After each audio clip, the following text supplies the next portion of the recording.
Well done.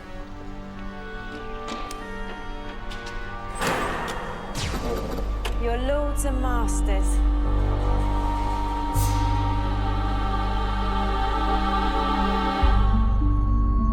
Hello and welcome to day 15 of the Genesis of Androzani Advent Calendar. We're here with another video, and we are here with a guest who has returned, who was on day 10, I believe. And that's Will Maddox. Oh, hello there. We are. I think we're recording because day 10 was recorded like back in October, and now it's November. So No, it's not. It's no, December. it's December now. Yep, the Advent calendar's already it's December started. now. So a lot of time.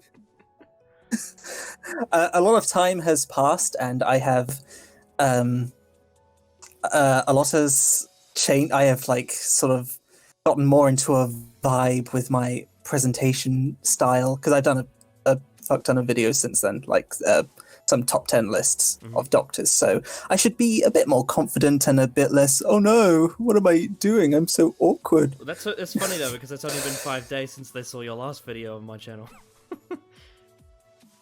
Yeah, I'm probably a lot more. I'm probably just like over exaggerating, but I was probably a lot more. Oh, it's my first collab. Hello, it's me. It's Maddox. People know me.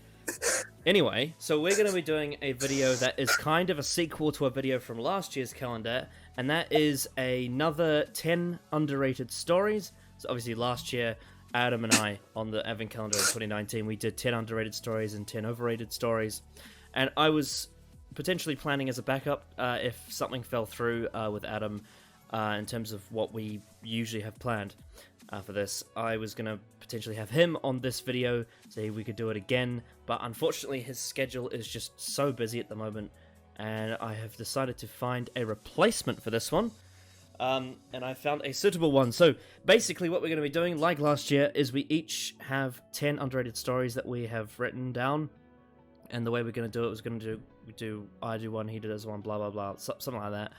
And basically, if we have any of the same stories, we can snap and talk about them together. And the only real big rule is, well, big rules are that we're only doing TV stories, and also we can't use any of the ones from last time, obviously, because it's another 10 underrated. So even if Will had different things to say about ones we did last year, you can't use them. You've been banned. Yeah, I saw you had Frontier in Space last time. I was like, no, that would have been like my number one, or like definitely one of my top choices to pick, because people like when people just write off Frontier in Space, oh, Prison Simulator 1970. I'm just like, screw you. But yeah, if you're wanting the full brunt of what I think are the most underrated episodes and Adam from last year, then go watch that one, because that's where we have the most fiery and why the fuck is this not liked stuff. We also have the overrated one as well, where we talk about things we don't like. And what was that? I had 9 Matt Smith episodes out of the 10 that I chose. God, yeah, it's probably for the best that I'm not doing that, because I've recently made a vow on Twitter to not bash Moffat so much, and that kind of video would enable me to do that. So. Anyway, so with that said, my first choice for an underrated story is Colony in Space, which is a John Pertwee story that we have covered on this channel in a Worst of Classic Who reaction and review. So basically, this was on the list. When I hadn't seen it, with the Worst of Classic Who series that we do on this channel, I picked a whole chunk of stuff that was at the bottom of the DWM rankings and threw it into a list. And I was like, well, I want to watch this, and I haven't seen it yet, so we'll record reactions to it. And that series has been interesting, especially with some of the really bad stuff. But in regards to this, out of the ones that we've actually seen so far in that series, this was actually our favorite. I actually really, really enjoyed this. It's not perfect. There's a few flaws. It's, the production style is a bit muddy, and, the testicle baby leaves a lot to be desired.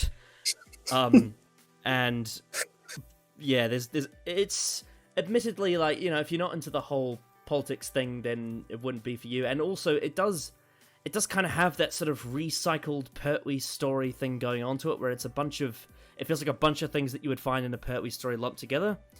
Having said that, though, I still think it's really solid and really enjoyable, and Roger Delgado is brilliant in it, and it's fun, and it's, I don't know, I don't really get what the whole big ho-ha around it being a bad story is, because I don't think it's bad at all. In fact, I think it's rather good. Do you have any thoughts to add on that with Colony in Space? I think I've never considered it a bad story. It is a bit drab.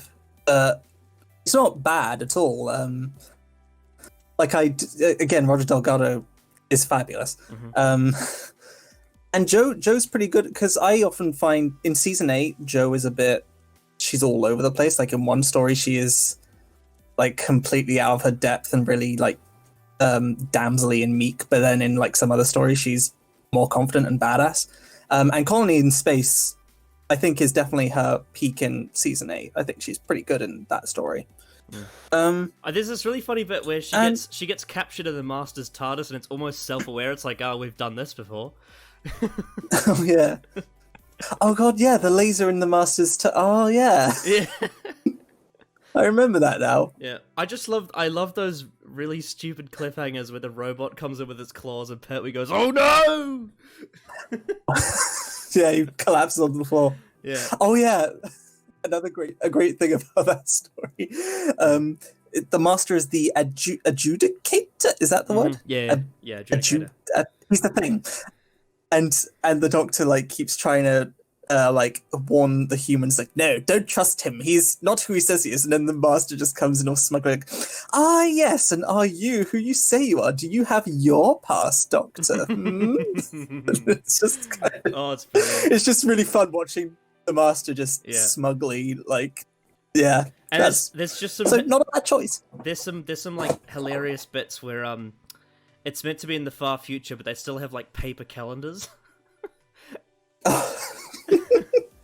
And there's also this really awkward bit where one of the like male commanders like commands the female characters to like set the table. I was like, oh dear. I think there's a reference to Jim will fix it in that story as well, and it's like, oh dear. Oof. Yeah. But yeah, like it's a fine story. It's got a bad case of quarry, but that's about it.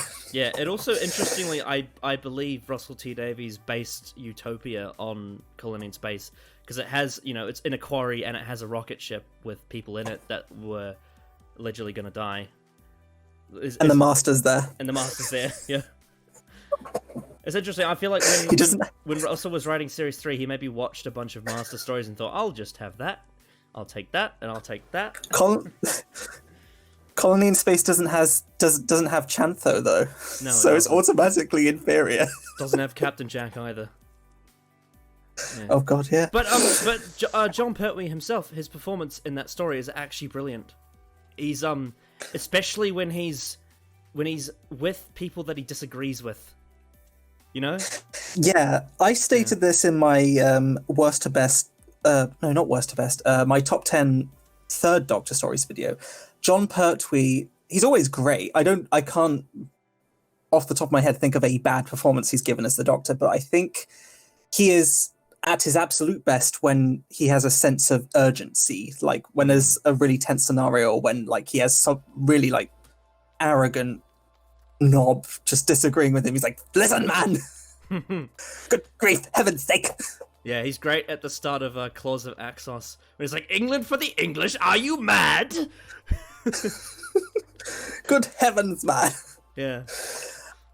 Oh dear. So, but yeah, I think my turn. I think Colony in Space is underrated. I don't think it's a bad story. In fact, I think it's pretty good and quite a fun watch.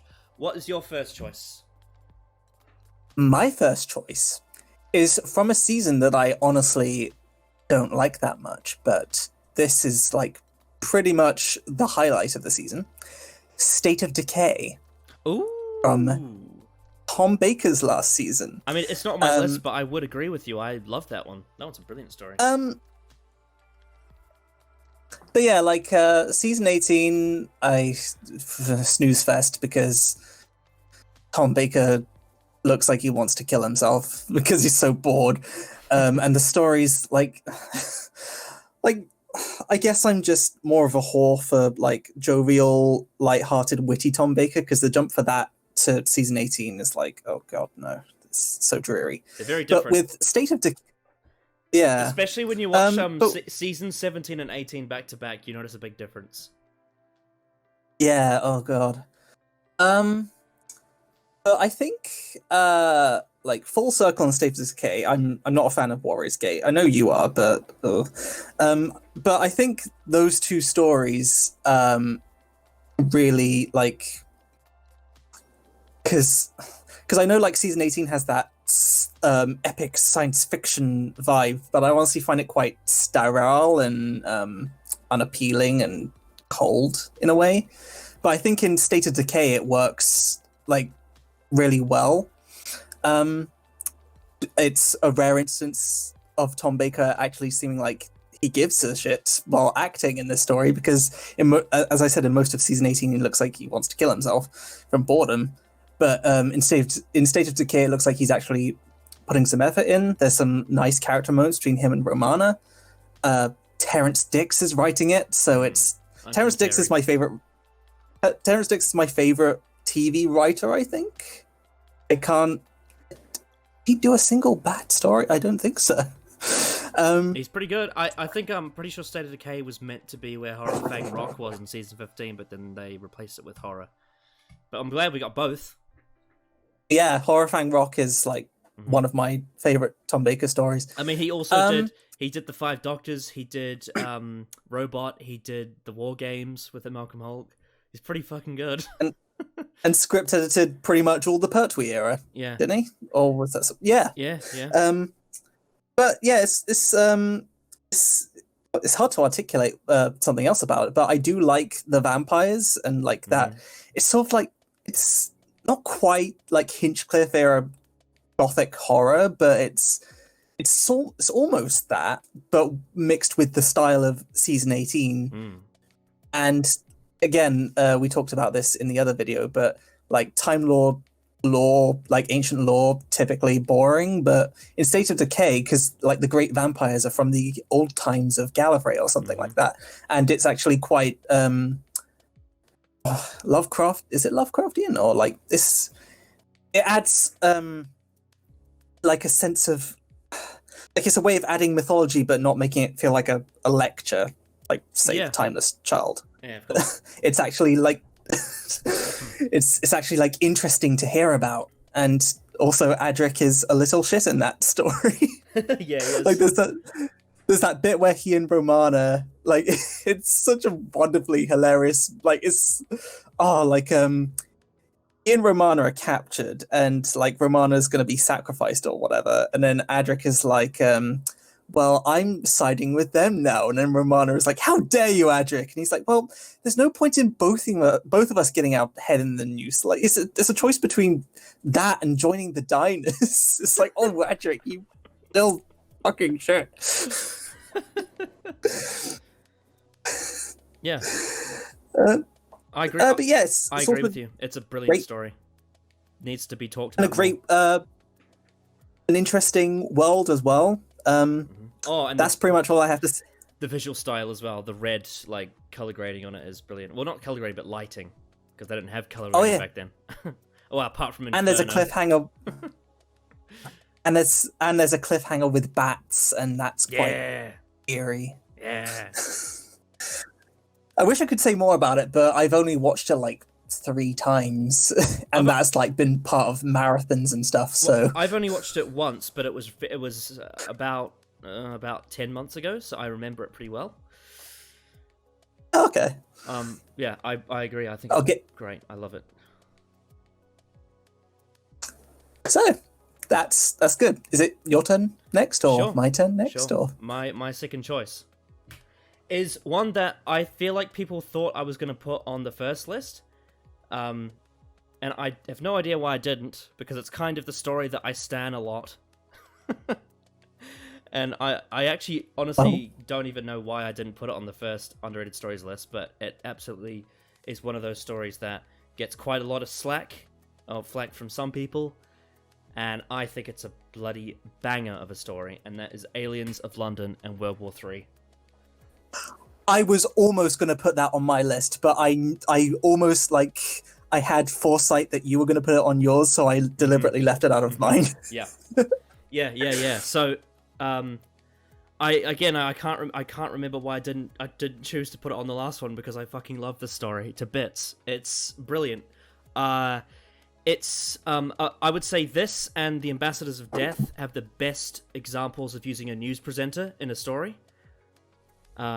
This story has that main news presenter that covers quite a bit of the story, and the whole, because the Davies era uses news presenters quite a lot, but I find over time it gets quite a bit overused, especially when you get to like series 4 with like the Sontaran two-parter, and you know, a little bit on that. It gets a little bit, you know, repetitive.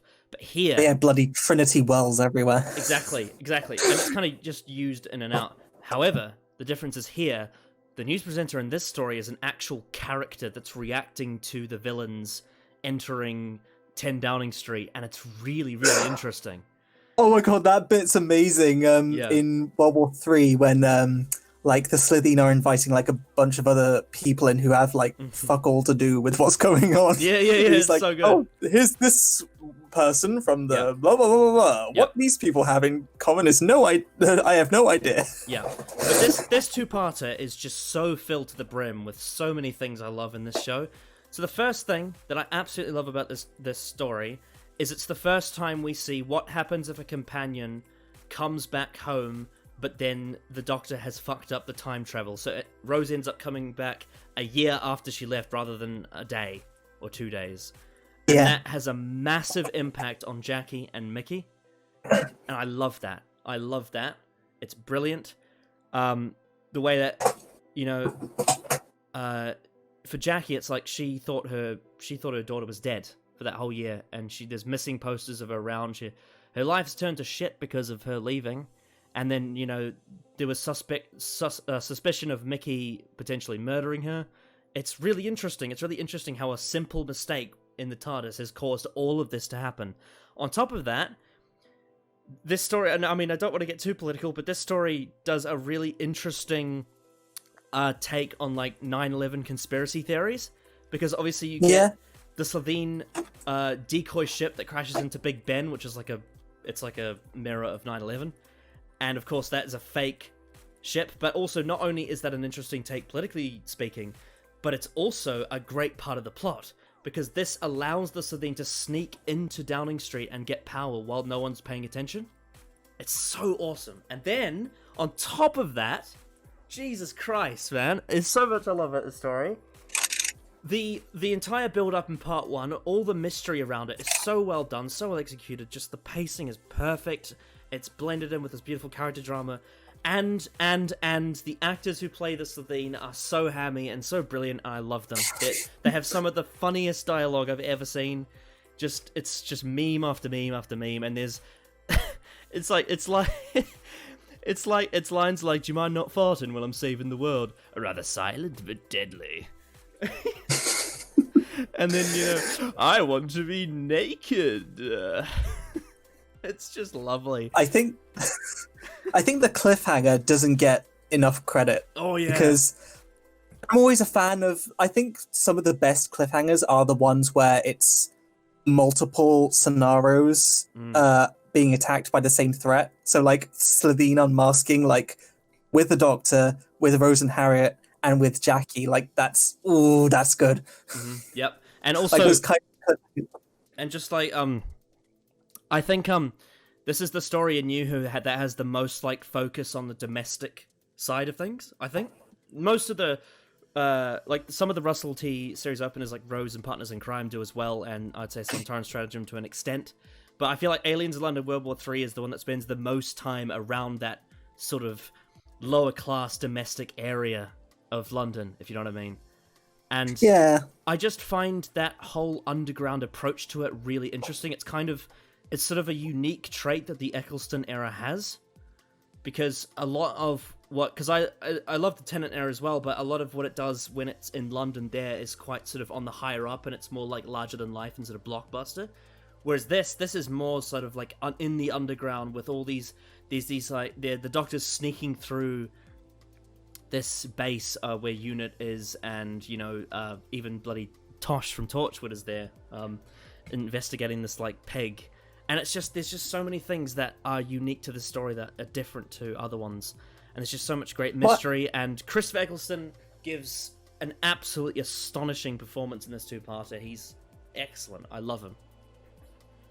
And people just ignore all of that and hyper-focus on the fart humor. Yeah, because the fart humor is probably, like 5%, less than 5% of the screen time? Yeah. I think that's the kind of thing you get, like, annoyed at, I guess, when you're growing up in maybe a teenage phase, because I can speak for myself for that. I was like, oh, this story is so immature because fart humor. But now, into my 20s, I can appreciate the story behind that.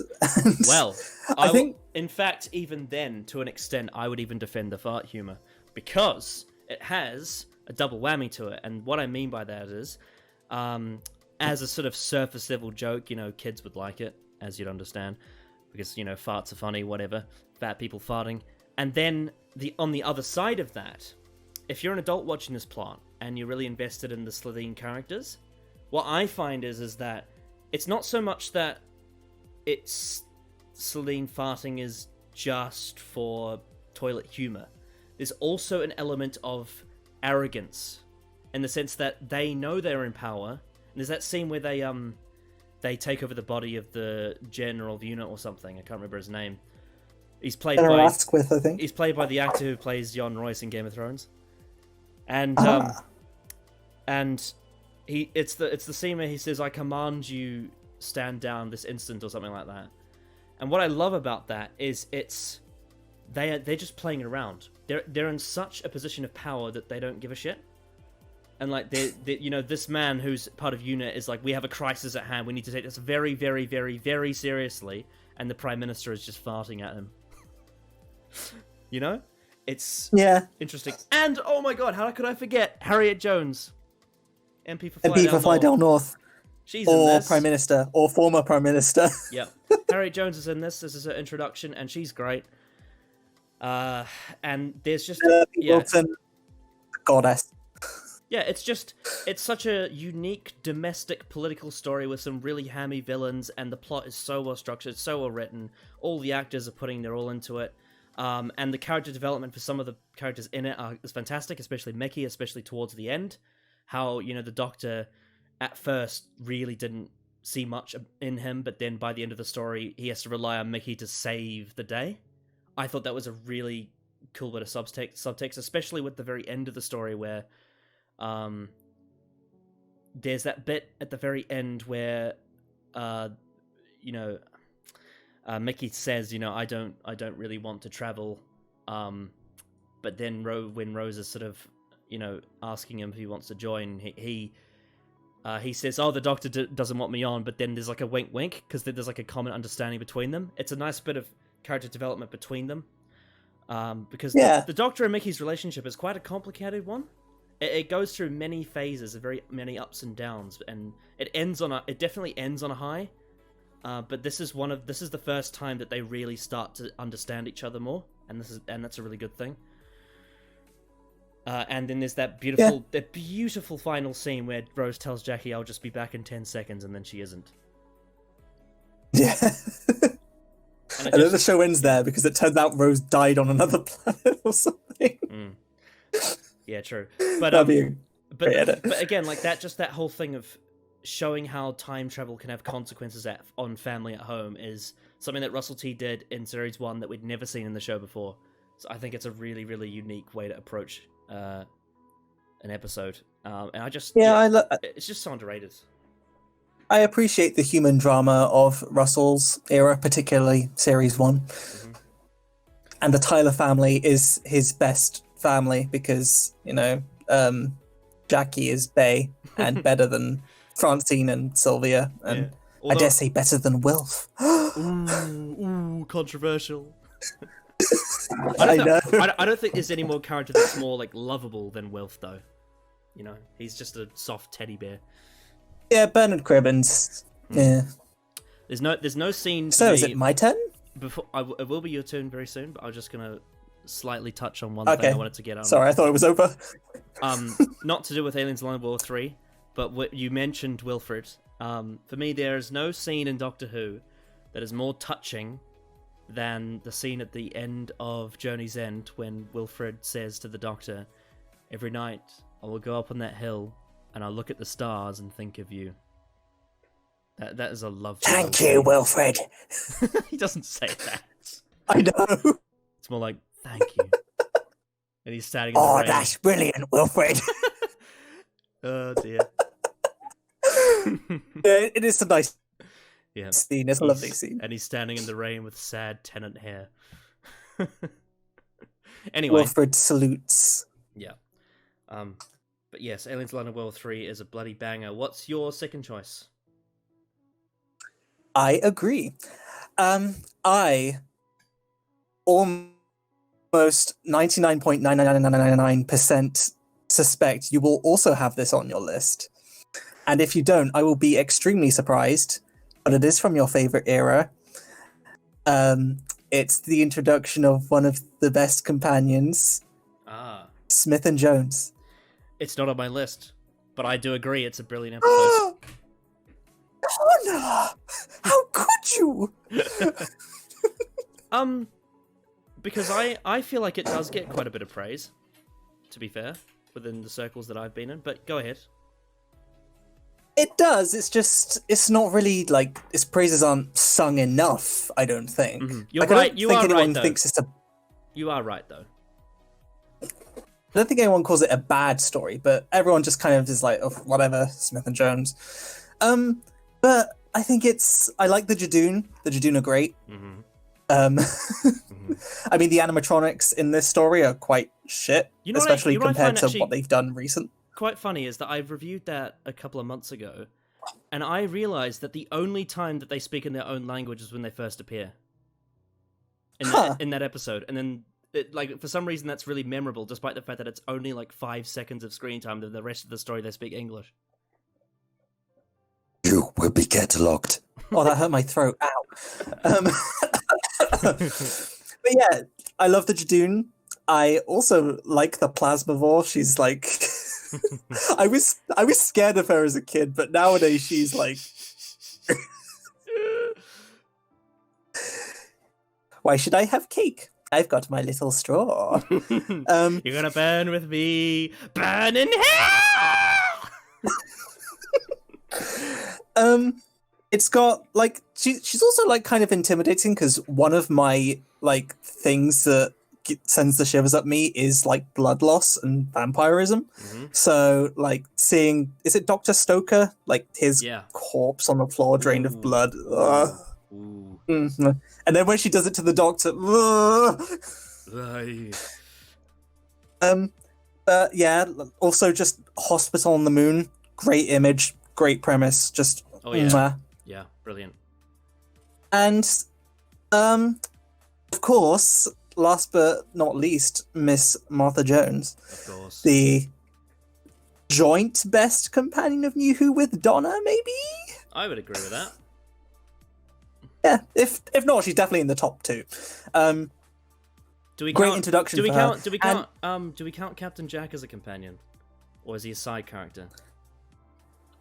I go back and forth. I right now would count him as a companion. Okay, because he is my favorite if we count him as a companion.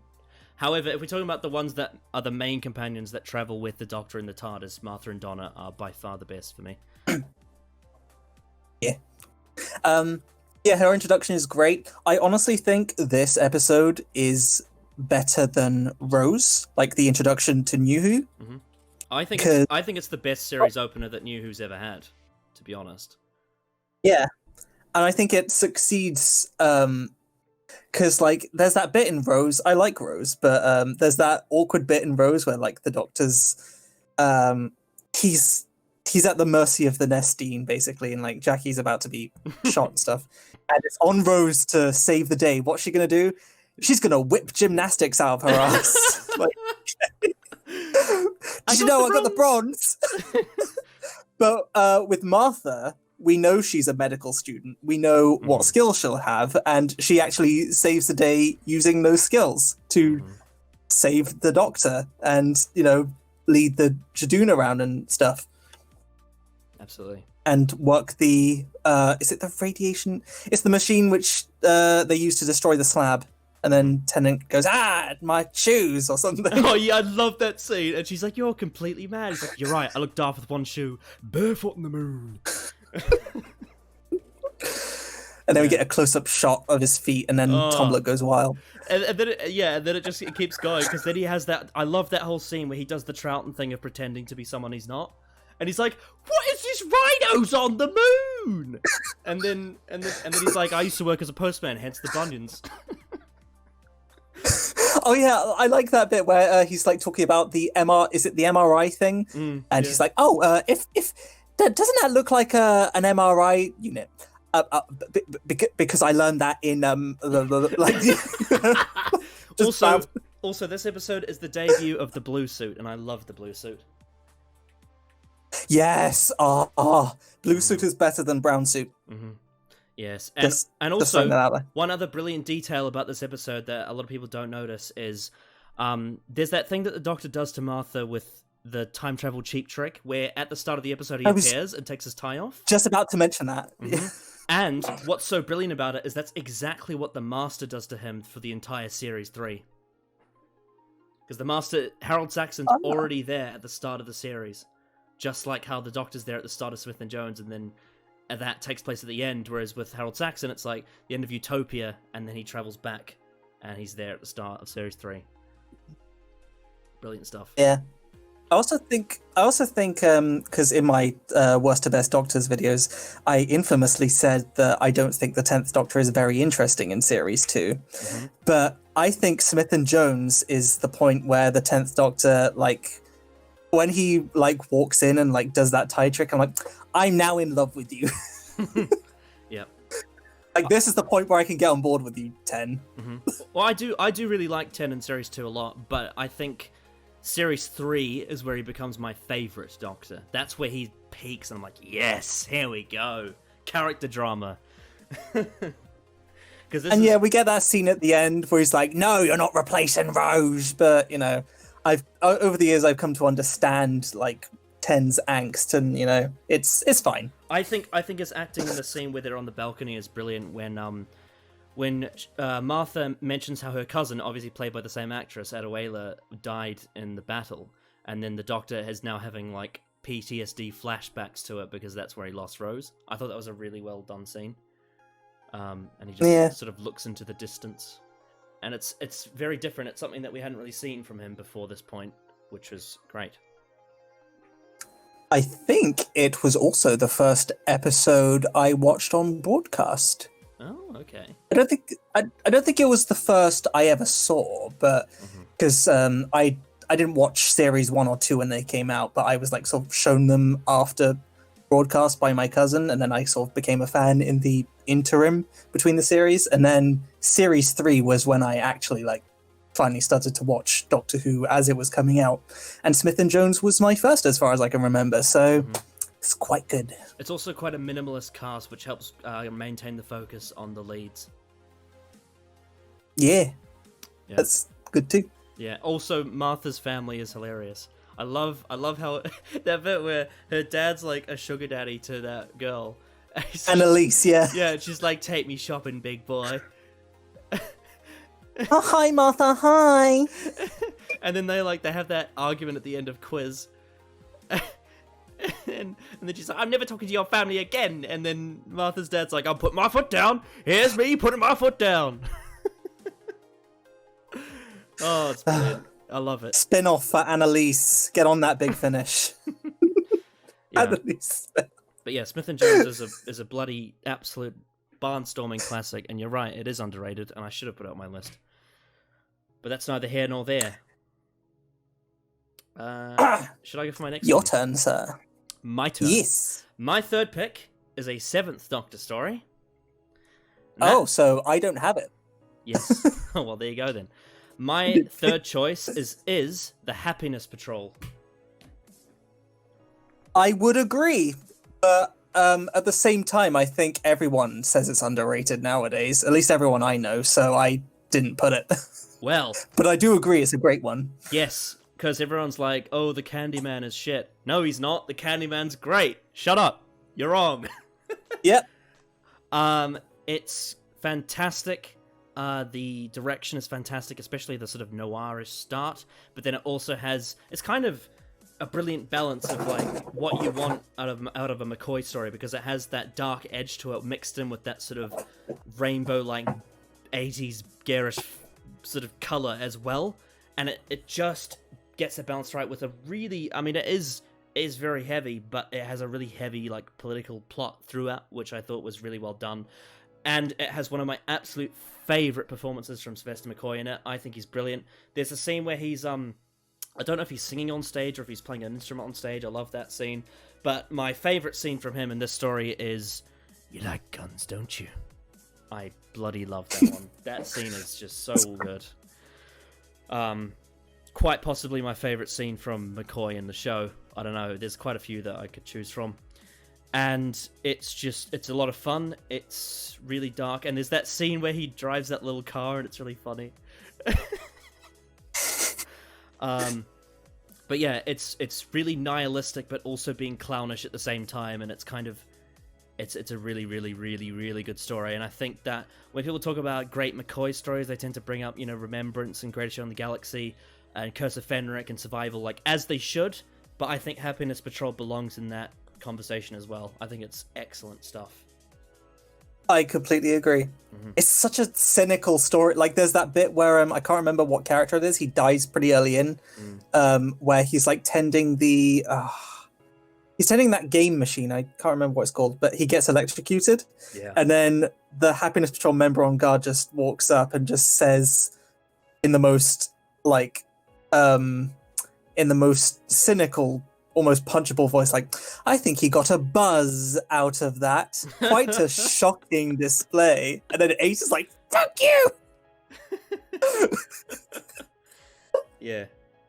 It's brilliant. Oh, Helen A, one of my favorite villains. Oh, yeah. I love her hair. Just, she is so creepy and like, Yeah. She's great. She's great. And I love the way the story ends where, I can't remember the character's name, but she just leaves. And it's just, it's so good. Brilliant story. Yeah. I'm going to go fill up my glass of water and I'll be back in a sec. Okie dokie. I will continue talking about the story while you're gone. I love that scene. The ending scene with, like, Fifi.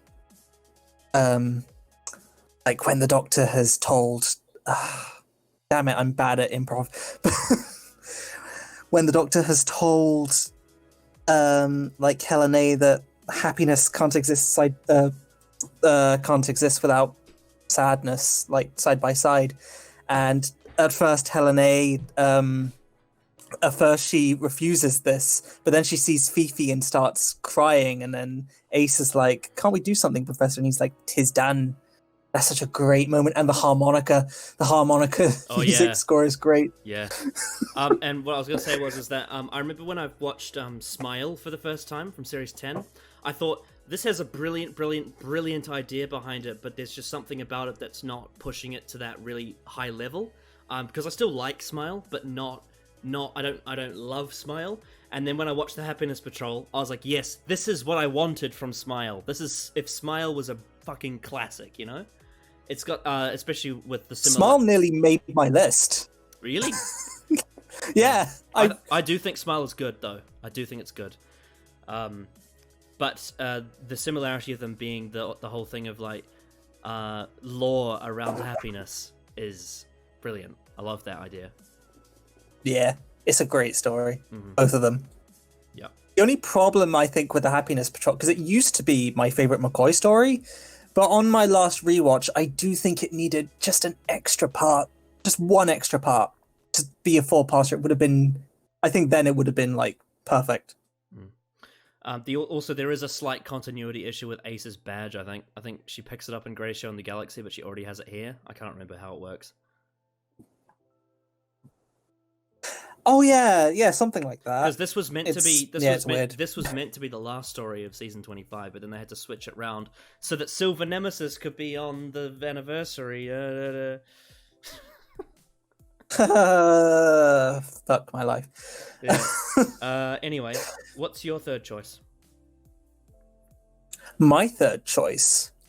This isn't a story I would not give this story like a 10 out of 10. It's not even one I really love per se, but I do think it gets too much flack, and it is a Troughton. And honestly, I don't think there are many underrated Troughton stories. I think a lot of them are as beloved as they deserve to be, like, Power of the Daleks, Enemy of the World, Tomb of the Cybermen, so on and so forth. But I think this one does get a bit too much flack, even if it's not the greatest, and it is the Crotons. Ah, see, I haven't seen this one. Oh, okay.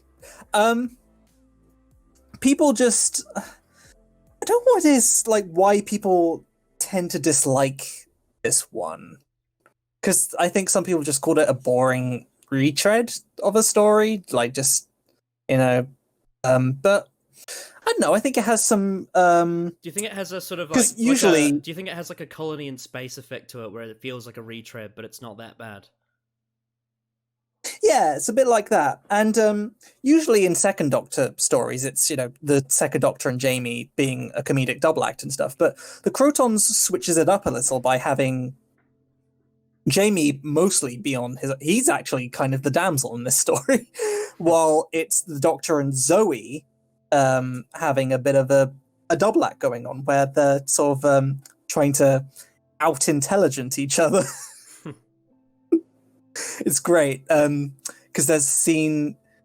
Oh, it's hard to. You don't care about spoilers, do you?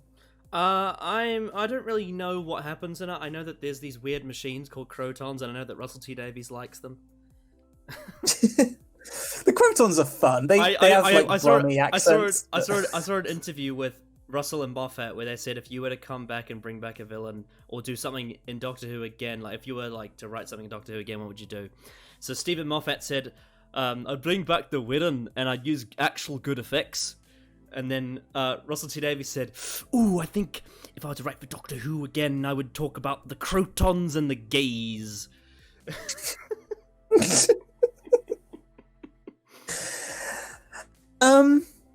But yeah, it's got like it's the Crotons like want intelligent people and stuff, so it's a plot that utilizes Zoe very well. Oh, yes. And the Doctor gets to be protective of her, but also like bounce off her in sort of intelligence kind of way that you can't really have with Jamie, as much as I love him. But it's pretty good, and 4-parter flies by pretty quickly. I mean, I don't typically complaining about pace in Classic Who. Like some people say, 6 parts is too long. I usually don't think that, but if a story is... The Crotons is 4 parts, isn't it? Yeah, Crotons is 4 parts, so I especially have no problem with that. Yeah, it's just, again, I would put it lower tier among the Troughton era, but it's not that bad. I'd still give it like 7 out of 10. And it fully survived, so... It's also the first Robert Holmes story. It is. And it's not... Again, it's lower tier among his output. It's no Caves of Androzani by any means, but... it's also, it's fine. I imagine it's also not as bad as the Space Pirates, which is in the same season. Space Pirates is... I cannot defend that one. It is the one... There are only 2 Troughton stories that I can't enjoy. It's the Dominators and the Space Pirates. One day I might... The Dominators I have seen twice. And I can confirm it's turd.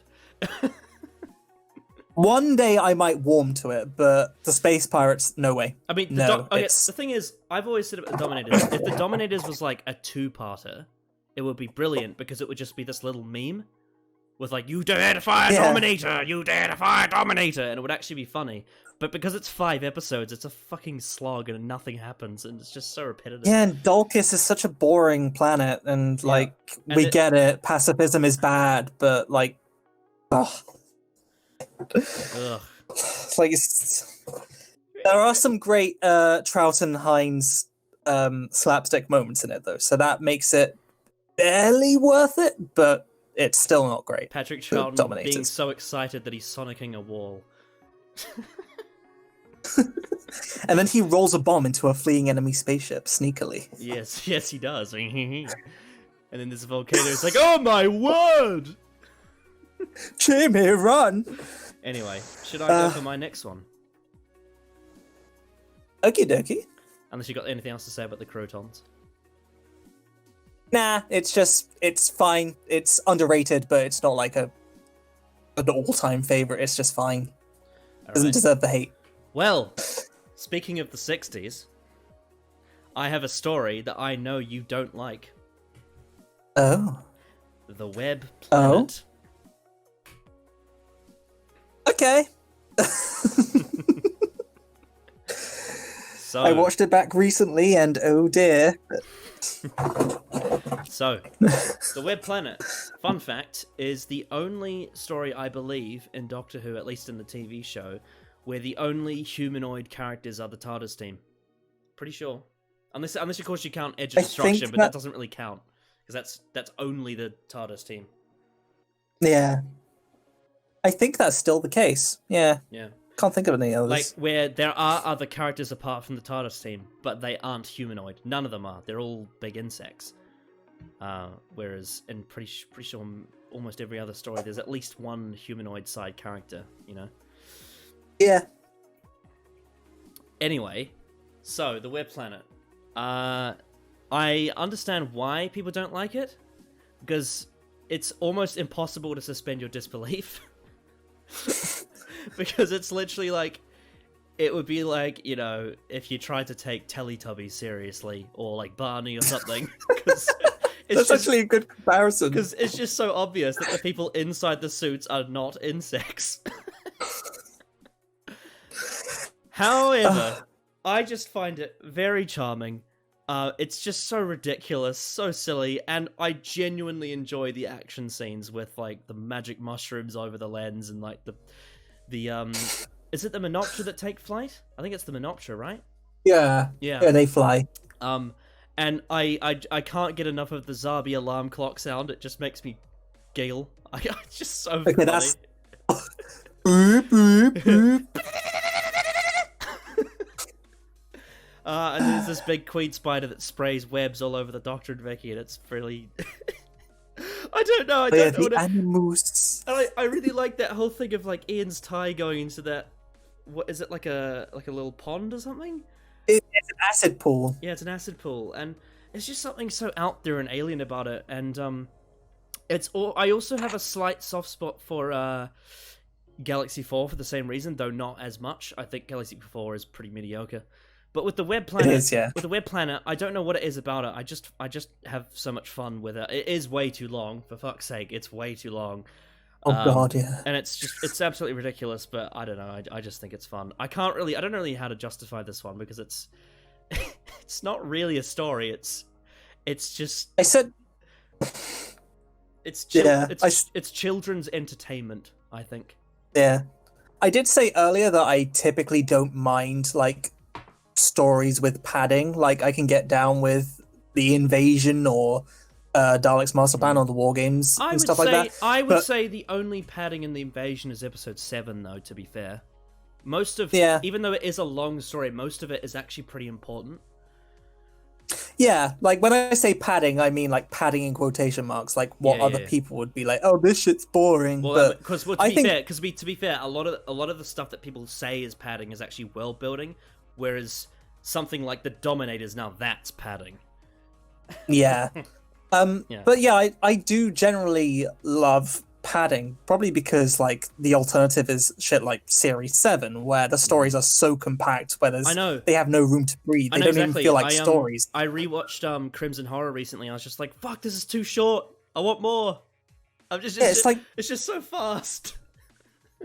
I said I wouldn't like bash them off that era too much, but like Series 7, they don't even really feel like stories.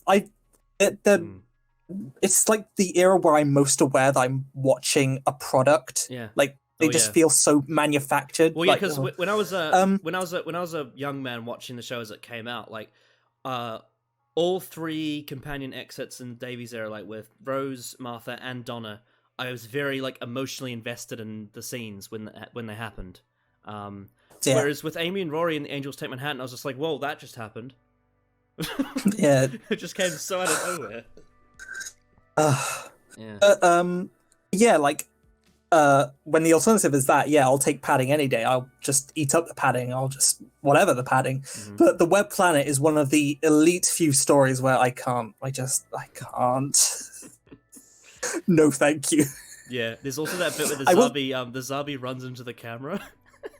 Oh, that's my favorite bit. Yeah. I will say though, episode 1 is pretty good, and you know that's typical for a lot of Hartnell stories because the Space Museum episode 1 is pretty good, and then the rest is a bit. I love this. An Unearthly Child. An Unearthly Child episode 1 is typically touted as the best of the story. So, you know, it's just a trend with Hartnell stories where part 1 is the best.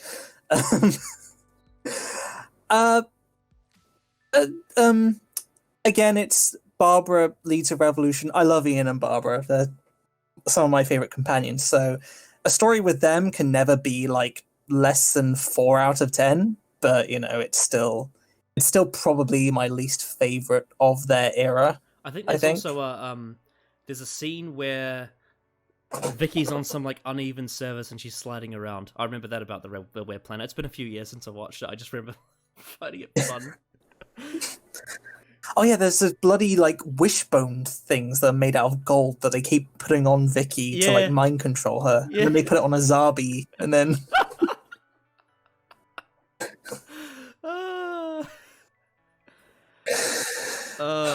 there's that awkward bit where you go on first. Sorry. I was just gonna say, is it the Menoptera or is it the other ones? I can't remember what the other ones are called. The third race. The Optera, I think. Yeah, the underground ones. Are they the ones that have like the human hands? They have like mittens. Yeah. To like sell the effect of like 6 arms, and they talk like, "We haven't seen sun. What is orb in the sky?" Sort of thing. I just find it so funny how the Web Planet comes right before the Crusade as well. Like the Web Planet is this like children's animal show, and then the Crusade is like this really, really dark, serious adult drama with really serious actors doing serious dialogue with, like, and the whole story is based around like politics and murder and rape and like marriage and God, and it's like Jesus Christ. Yeah. And it has a lot of racial tension, and I'm like, oh my God, what a tonal whiplash show, and that's why I love it. Yeah. I love Doctor Who. Anyway, do you want to say anything else about the Web Planet before we move on? I had something on the tip of my head. I can't remember now. Damn it. But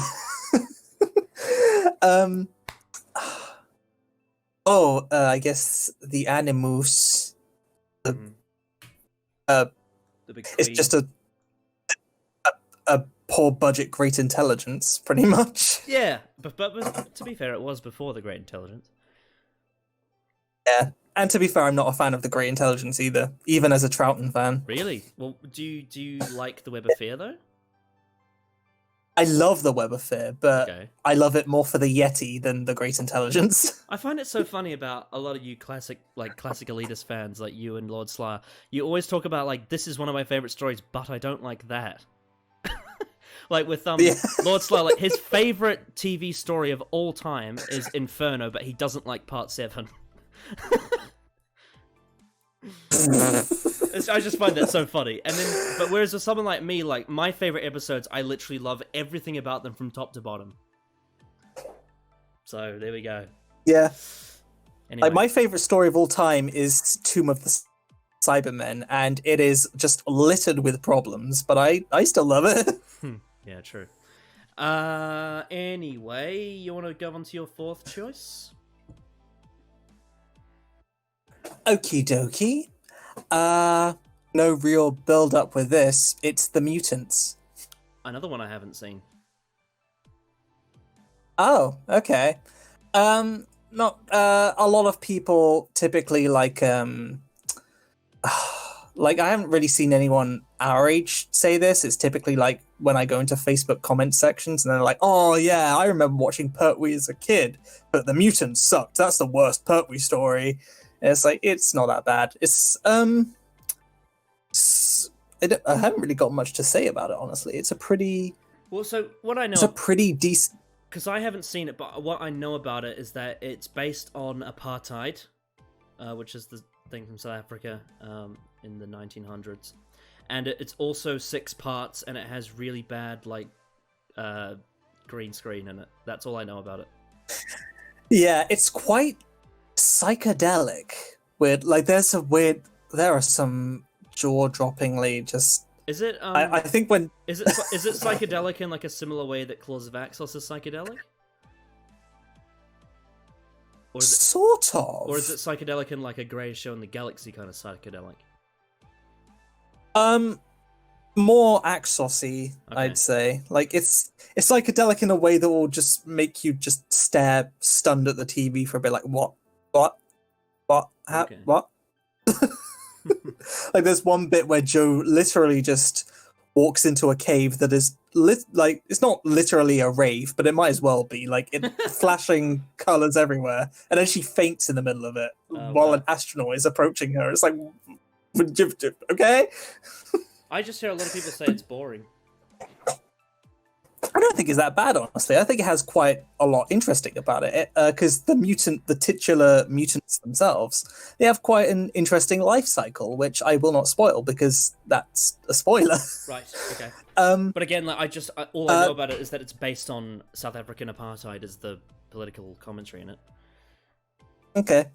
Oh, and it's like another sort of Time Lord quest story where you don't actually see the Time Lords, but they send the Doctor on a mission to do a thing. Oh yeah, like Genesis and they're like, the "Here, Daleks. deliver this." Like Genesis the Daleks. Yeah. Well, to be fair, you do see a Time Lord at the start of that. Yeah, that's true. But yeah, there's not a lot to say. There is one like punchable character who hates the mutants and is like, "They must die," sort of thing. Right. But you know, he gets his comeuppance, so it's all good. Would you say the mutants has like a colony in space effect, or would you say it's a bit different to that?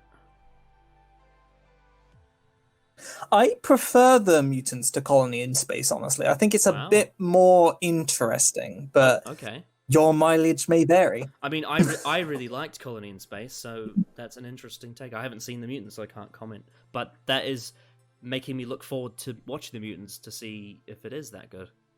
Okay. If it lets you down, I'm sorry, but it doesn't have Roger Delgado, to be fair, so maybe it is worse. Well, that's something I'm looking for. That's something I'm looking forward to when I get to the Time Monster, because I know he's in that. Oh, I love the Time Monster. It's so bad, but it's a meme. Like it's the only Delgado story I haven't seen. it's just perfection in how bad it is. Like the only thing I've really seen from the Time Monster is that scene where the Doctor talks about Gallifrey, and I love that scene. Yeah, that's a great scene. I hope you look forward. When we did the Gridlock review, we did that scene as the classic clip because it's quite similar to the end of Gridlock. Yeah, I can see that. Yeah. Yes. Anyway, do you have anything State else of Decay has a similar scene. That's true. Oh yeah, actually. State of Decay has a Yeah, he's like, "Oh no, there was a hermit on Gallifrey." That's pretty much all I have to say about the mutants. Again, like the Crotons, it's not one I would say is a favorite of mine of the era. It's just one that people give too much flack, and I don't think it deserves it because there are so many classic Who stories that I am eager to defend. True. All right, shall we do my fifth one? Okay. All right, going back to the 7th Doctor era again. So you won't have it on your list. I will not know. But will I agree? Battlefield. That's a half-hearted shrug from me, basically. Half-hearted shrug. Yeah. So I absolutely love Battlefield. I've only seen it once, and it was recently, but yes, it is fucking ridiculous. Like, it's like fantasy characters related to Merlin. Yeah. Is this sci-fi? I don't know, but it's just so much fun for me. The Brigadier's in it, and he's great. He shoots up some bitches. The direction's fantastic. It has a really cool like unit character in it. I can't remember her name, but she's fantastic. Winifred Bambera. Yes, I also like Ace and her chemistry with her friend in that too. And I was actually quite pleasantly surprised at the rapport between McCoy and the Brigadier, because I didn't expect that to be a good pairing at all. They seem like completely clashing styles, but let alone it worked. I just suppose Nicholas Courtney just has chemistry with every Doctor, as it seems. The plot is, again, like, it's a fantasy, and it has really ridiculous characters in it, but I absolutely love them. I love the performances, especially Jean Marsh. She's a class act. I mean, she was already great in Crusade and Dalek's Master Plan, but she's great here as well. And I just love the whole setting and the whole, like, the sword fighting and the whole... Is that whole weird ship, and there's this whole suggestion that the Doctor is Merlin.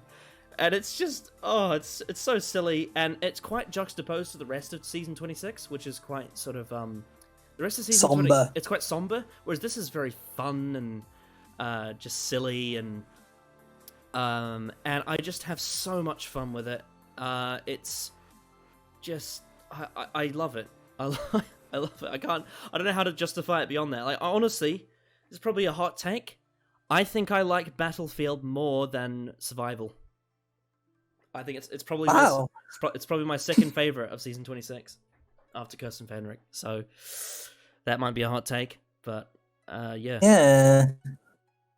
Like, it's not a story I dislike by any means. It's just, like, McCoy era is not really my favorite. Its style and tone just aren't really for me, especially the campy side, but also the darker side. McCoy just isn't my thing. But there's something about Battlefield, like, it feels like one of the nerdiest stories in Doctor Who, like the one that would appeal to nerds the most. Well, is the one I one that we talked about on the last video that Adam had as an underrated, that I probably would now, because since I've seen from where you watched it, that's quite a nerdy story, is the Shakespeare Code, because that has a lot of nerdy Shakespeare references in it. So I can see what you mean by that. It is quite nerdy, and there's a couple of stories that are like this. Yeah, like anyone who's into Arthurian legend type stuff, their eyes will probably twinkle with this one. Well, to be fair, most Jean Marsh is very good. Not as an insult to anyone, because I also share the sentiment of being a fan of the McCoy era, but most people that are a fan of the McCoy era tend to be quite nerdy in general, I find. Like, you know, my friend's circle of, like, book adaptation weebs, like Joey and Jacob and Brian. You know what I mean? Yeah, I see that. I love them, but it is, you know what I mean. Yeah. Yeah, they all read the VNAs and are like, well, actually, Lung Barrow is an unsung masterpiece, and it should be. Yeah, and they all love McCoy. To be fair, I love McCoy too, but I definitely recognize that the niche of the McCoy era, when people say that McCoy is one of their favorite Doctors, they're usually definitely in the nerdy camp, which there's nothing wrong with that. I think nerds can be a lot of fun. Yeah, that's true. I mean, I'd much rather talk to a nerd who loves McCoy than some, like, Tom Baker elitist who thinks that it's the only good part of Classic Who. Oh yeah, that's true. Mm-hmm. I've had, like, not ugly encounters, but, like, I've been in some comment section that of a Tom Baker video, and as soon as, like, the topic slightly shifts to someone else, just because, you know, it's a mildly related topic, someone swoops is like, why aren't you talking about Tom Baker? It's his video. Like, shut up. Yeah. But Battlefield, yeah, Jean Marsh, she's very good. Winifred Bambera, love her. She's just, I have no choice but to stan. Ace, pretty good in it. Boom. I also love the the design of the creature. What's the creature called? The Destroyer. I was just about to Destroyer. mention him. I love the design of the Destroyer. It looks awesome. Yeah, he looks cool. The Brigadier, I do admire his return. The one problem I have with it is he and the Doctor don't meet until literally halfway through the story. That is true. And that's a bummer. That is true. Like, he spends half the story getting to the plot, basically. Oh yeah, he's in a helicopter for quite a bit of it, isn't he? Yeah. Yeah. So I do think that should have been, like, paced better. Like, the Brigadier should have But yeah, done up in part 2 or I something. just found it such an interesting like mix of different elements that you never thought would come together.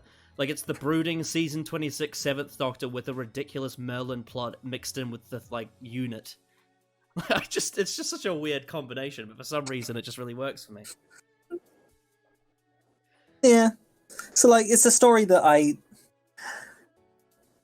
wouldn't object to, like, if, say, you were here with me physically and you were like, hey, let's rewatch Battlefield. I wouldn't object. I'd just be like, oh, okay, whatever. It's that kind of story for me. I don't feel too strongly on it being underrated or overrated or deserving of whatever level of praise it gets. Yeah. There's also some really, I mean, people know how I love hammy performances. Not all, but most hammy performances in this show. There's this lovely bit. I can't remember exactly what happens, but it's one of the Merlinish characters just runs on and says, "We must stop this sword fight." It's so much fun. Anyway, I don't want to blabber on too long. What is your fifth choice? This one is written by two pretty infamous people in the Doctor Who discography, basically. Two pretty infamous people who are often blamed for like contributing to the death of the show. I know where this is going. And it is a Sixth Doctor story, which isn't that bad, honestly. I kind of like it. It's the Mark of the Rani. I like the Mark of the Rani. I like the Mark of the... Like, so many people, they either say it's trash or they just shrug at it. I think it's really good. It's definitely the best Pip and Jane Baker story. That's not saying. I don't know. I quite like Terror of the Vervoids, to be honest. I haven't seen Time in the Rani, so I can't comment on that one. I do like Terror of the Vervoids as well, but it is kind of a guilty pleasure. Yeah, true. I enjoy both Mark of the Rani and Terror of the Vervoids about the same. I can see that. I think like Pip and Jane Baker's dialogue, it's odd, but I think they just get the banter between the Doctor, the Master, and the Rani. It's perfect. Kato Mara, Ace. It's like a stage play, you know, with hammy people doing hammy things. Yeah. And like some people accuse the Rani of being like just a female master, basically, which, you know, considering how Missy came out a few decades later is kind of funny. But I think obviously she does the disguise thing, but I think her perspective of not necessarily being evil, she's just amoral, dedicated to science and not really caring about the ethics of stuff. I think that has potential, and I think Mark of the Rani does that fairly well, honestly. I think the Rani's TARDIS is brilliant. Oh yeah, that's beautiful. Mm-hmm. I really like the setting as well. The whole setting is really refreshing. You know, because I as much as I love, I mean, I know that it's a different opinion to you because I've seen your top 10. Well, worst to best, more like, because it wasn't really 10 stories. But a lot of the Colin Baker era is confined to corridors, like Vengeance on Barras, for example. Even though it's a great story, it is technically all inside. Whereas Mark of the Rani is like out in the open, in the gardens and the, you know, in the streets, and it's nice. I'm pretty sure it's the only historical in Colin Baker's run. Probably. Yeah, I can't think of any others. Is Time Lash a historical? I haven't seen that. Oh yeah, they do briefly pop back and pick up H.G. Wells. Yeah, But, that's not really a whole story. The 80s doesn't really do historicals that much, does it? Visitation, Black Orchid. Yeah, there's like a few. Yeah. King's Demons? not really is as- that a historical? Awakening? The Awakening is in present day. Oh, It's weird. That's I haven't complicated, seen it. that I one. haven't seen it. Yeah. The only era that does historicals less is probably Pertwee. It only has, like, the Time Warrior and maybe bits of the Time Monster. But yeah, I think it's a fun story that, it's fun comfort too, basically. I'd agree with that, actually. Yeah, and also it's a story. Okay, it's not the only story, but it's probably the first story where Perry doesn't have her knockers out. Yeah, she's wearing that yellow dress. Yeah, it's an ugly dress, to be fair, It's but at probably- least it's not a. It's probably also the least of a douchebag the Sixth Doctor is in season 22, actually.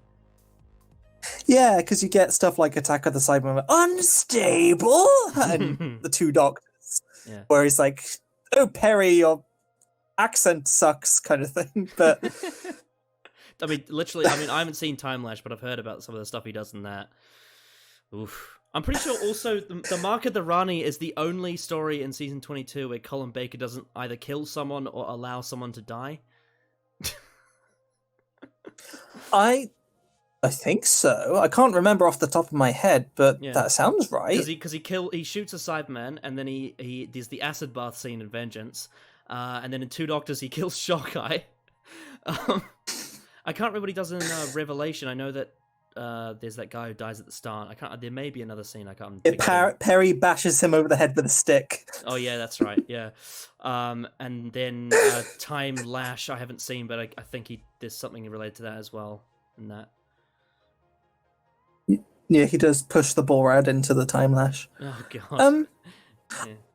Oh, Anthony Ainley, of course. Mhm. Mustn't neglect him. He's always just like a. It's one of the just always. Yeah, he's great, but it is one of the weirdest Master stories, isn't it? Because he's not really the main villain. Yeah, and he's a scarecrow at the start for some reason, and he kills a dog, and then he like. He sneaks into the Rani's base and steals her like mind control maggots and kind of faffs around for a bit, and then they turn people into trees, and then they're sent actually, away to the end of the universe. It's kind of like Colin Baker's equivalent to the Witchfinders. It's just one of those weird little historical stories that people often forget. Yeah, I can see that. There is also like a bit of, admittedly, like it's Doctor Who. It's probably always going to happen, but there is a lot of scientific inaccuracy. Like the Rani is removing the chemical that promotes sleep or something. Like I don't think that's a thing. I mean, it's a bit more complicated. Like the than that. chemical she's. Yeah. And like the end of the story where the Doctor's like, "Oh, I just programmed her TARDIS to go to the end of the universe. She won't come back." It's like, but they're in a time machine. They could come right back. Okay. Oh dear. Yeah. I don't know, Mark of the Rani. It's perfectly comfy though. I like the first cliffhanger though. Yeah. That's really cool. When the Doctor's on that. Oh yeah, he's strapped to a trolley and that goes trolley, down. Yeah.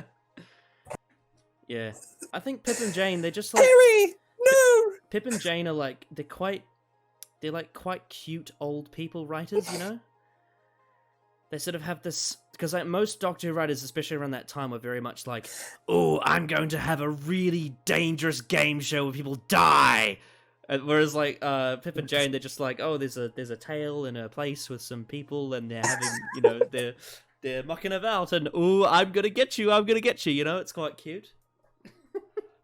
Eric Saywood comes and he's like, "Right, there's going to be like Perry's nearly going to get raped, and then she's going to be saved by a mercenary who dies horribly, and then the Doctor is really grim and bitter and almost dies, and everyone's dying, and there's blood everywhere. And did I mention that people are dying? It's dying everywhere, more death." And then Pip and Jane Baker are just like, "So, you know, this campy little set piece happens." The Rani's going to push a button and look very not happy about it. Anyway, should I go on to my next one? Okie dokie. Well- I think we've pretty much milked time at Mark of the Rani. Well, funnily enough, my next story, my sixth choice, is actually the story that follows the Mark of the Rani, and that is Oh. The Two Doctors. Ooh. You know my stance on that one already. Yeah, I know. I think. I know. Why? Was it you like? Why does Troughton have orange eyebrows? Yeah, like that. The 80s who was cancelled just because of that. Like, Yeah. So The Two Doctors. I've seen this one twice. The first time I watched it was in 2013, and I remember enjoying it, but I couldn't remember what happened. And so then I rewatched it again. I think it was early this year, or maybe late last year. And I had an absolute blast. I know that it's like ridiculous and completely out of character for Troughton, but fuck me, it was funny. It was almost like Patrick Troughton was playing a completely different character than the Second Doctor in this. And whilst that is a bit stupid, I just found him so funny.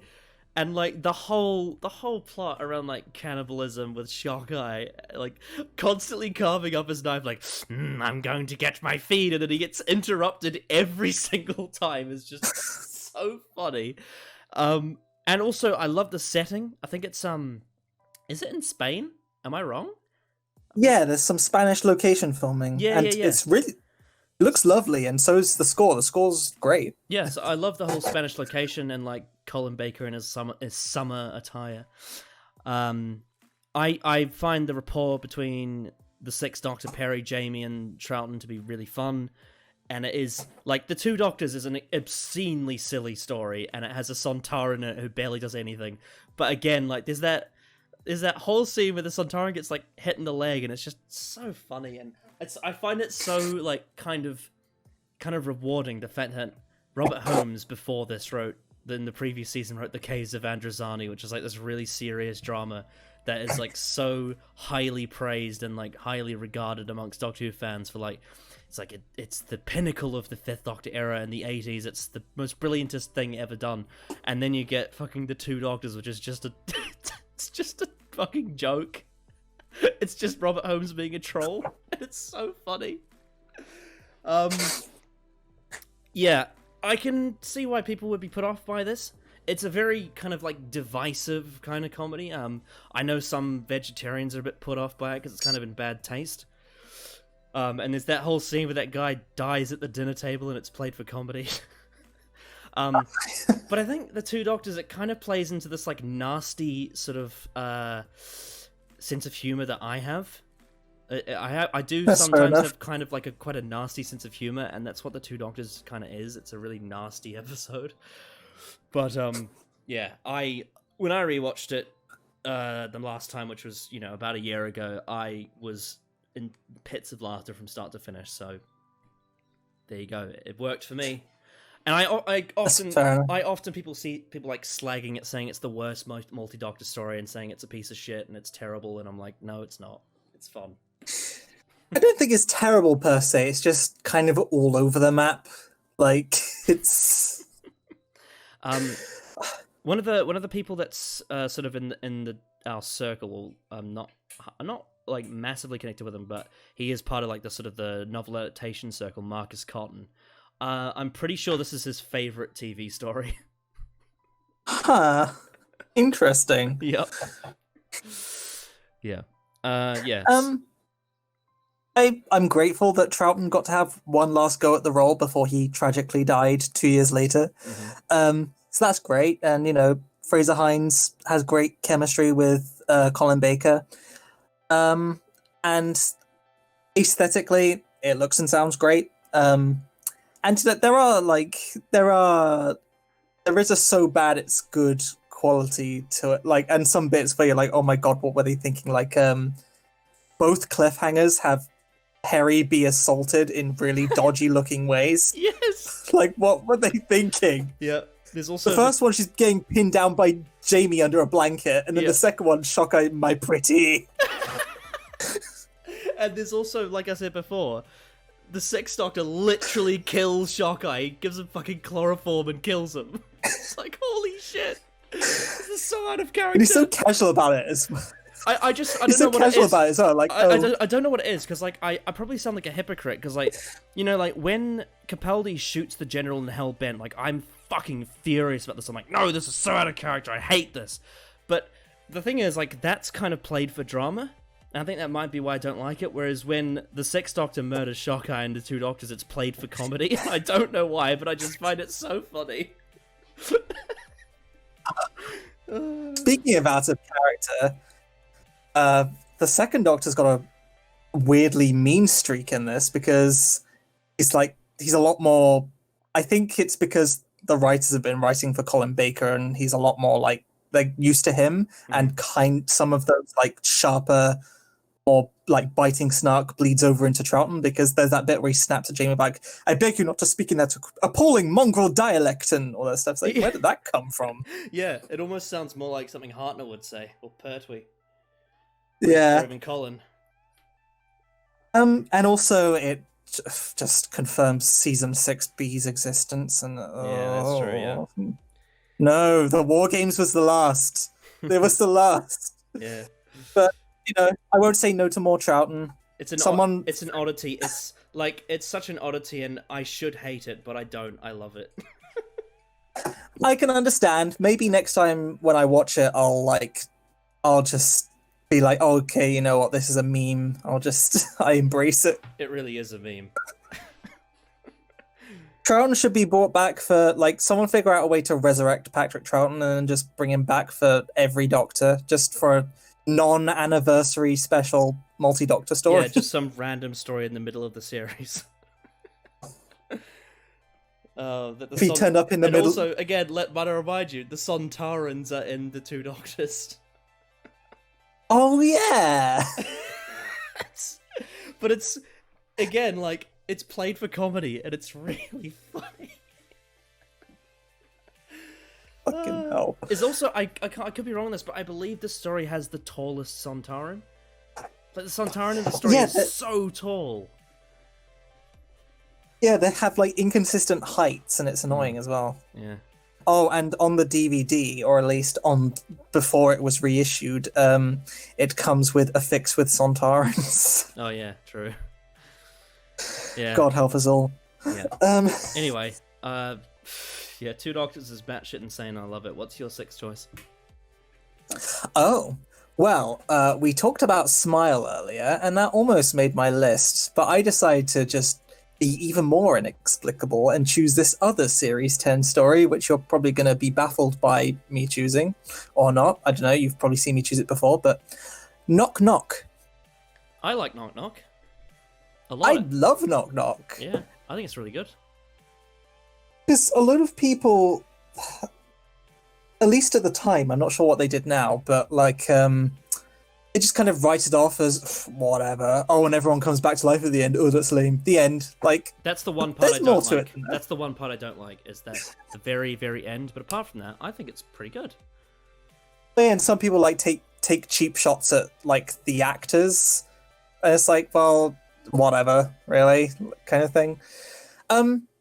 David Suchet, just He's great. perfect, man.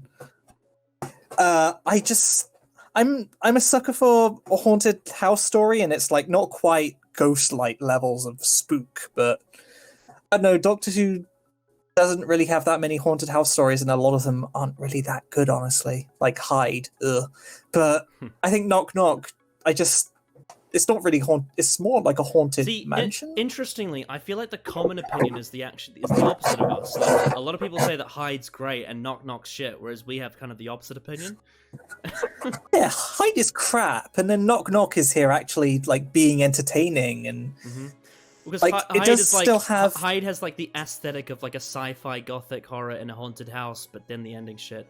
And it's like really silly, whereas like Knock Knock is like an actual, if a Doctor Who story was a haunted house, you know? Yeah, and Bill, she's great, love her. Yeah.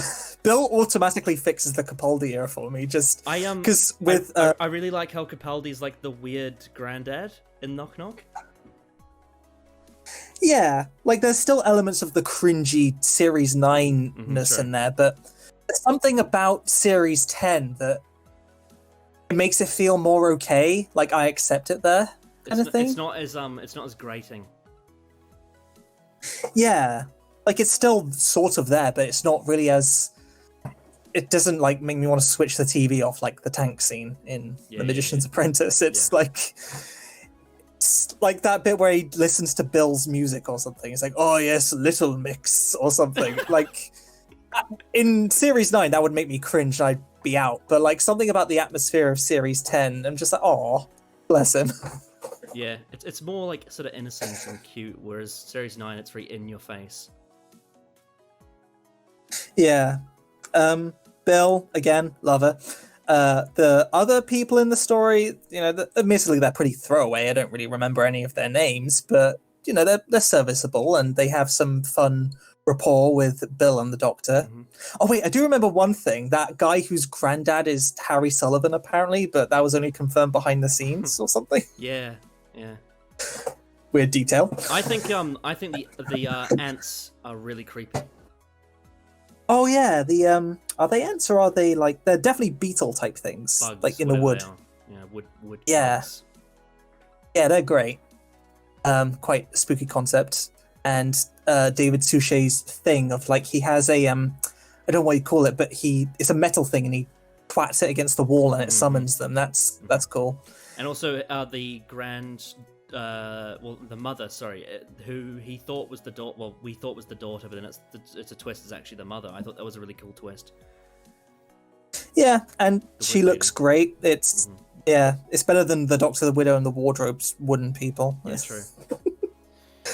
But yeah, that's a cool kind of tragic twist to the end of the story. Yeah. And yeah, everyone being resurrected at the end. It is cheesy and idealistic, admittedly, but I don't really. I guess because I'm just so used to this stuff in New Who, where it's just such a cushiony ending, where everyone lives. I'm just like whatever. I feel like I would like the episode more if they stayed dead, but that's just me being my nasty self. Yeah, maybe. I enjoy watching Shockeye chloroformed by the Doctor. My nasty side. Yes, I mean, at least I wanted the Doctor to murder people in cold blood and it to be funny. Ha ha. But yeah, at least the people who came on the previous visits stayed dead. Like there was that notebook of like every 20 years a new group of students comes in and lives there. So at least those off-screen students are dead. But it's kind of like it's a bit like Countryside actually, because Countryside has like once every 10 or 20 years this family eats people. They have like a tradition. Yeah, I've only seen Countryside once, so it's a bit hazy, but I remember that. I watched it recently, and it was a lot of fun. I like Countryside more than all of Chibnall's Who episodes. Interesting. Yeah. It is fairly good. Chibnall's work on Torchwood is so schizophrenic. It's all over the place. Absolutely. Yeah. But yeah. End of Days is one of the worst things ever. Yeah. Oh. But that's all I had to say on Knock Knock. I agree with you on Knock Knock. It's pretty good. I don't know why people hate it. I think that's a really strange opinion to have. Yeah. Like, it deserves more. Series 10 is just comfy for me. It's probably the point where, because I don't like Series 8 and I don't like Series 9, Series 10 is the point where I just give up and I'm saying, come on, let me have this. This is comfy. Let me like some. I call it chill Who. Yeah.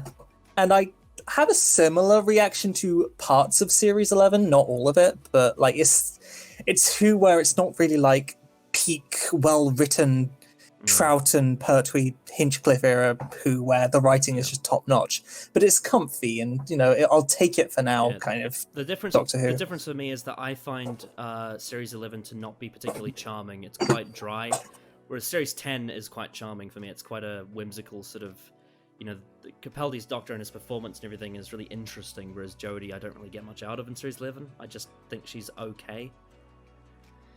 She's quite a flat character, although I suppose maybe that stripped back style is kind of what people wanted, but who knows. Yeah, it depends on the episode for me. Like the Saranga Conundrum snooze fest, but I love the Ghost Monument. Well, there you go. Shall we move on to my number 7? Okie dokie. So this is an interesting one because this is a story that I do have some pretty big problems with. But the reason why I've chosen it is because of where it ranked on the 2014 DWM poll. It is The Rings of Akaten. I nearly put it on my list. Mm-hmm. Because I believe it was in the bottom 5 in 2014. Or bottom 10 at least. Something like that, yeah. I think it was bottom 10, which is just ridiculous. It's not that bad.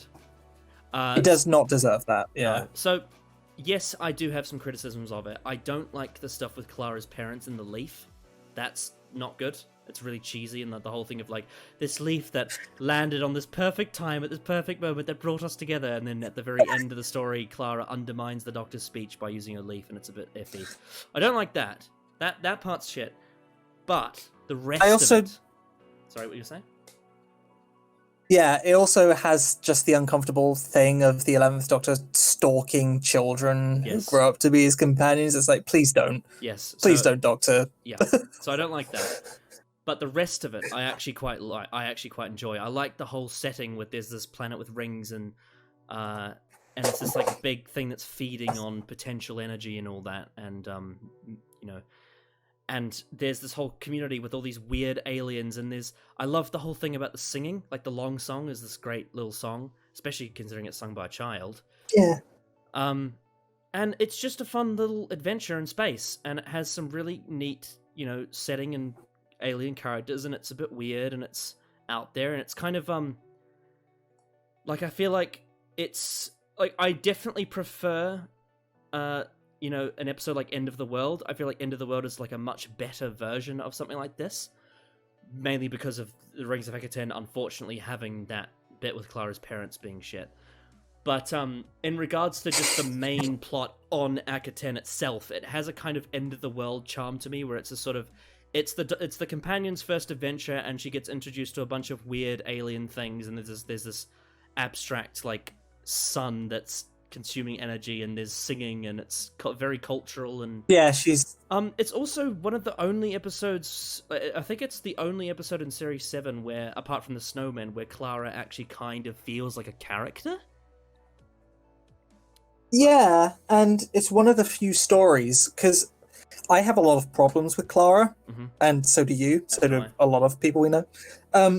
One of my big problems with her is she never feels like she enjoys traveling the universe. Like, she has this opportunity to see all of time and space, and a lot of the time it just feels like, whatever, Doctor, it's time for me to dominate you. Except, like, for example, like that has been done better with, like, for example, Victoria is a similar thing where she doesn't like traveling because she's scared of it, but that is intended for her character arc, whereas with Clara it feels like they just forgot to have her interested in traveling, Does that make sense?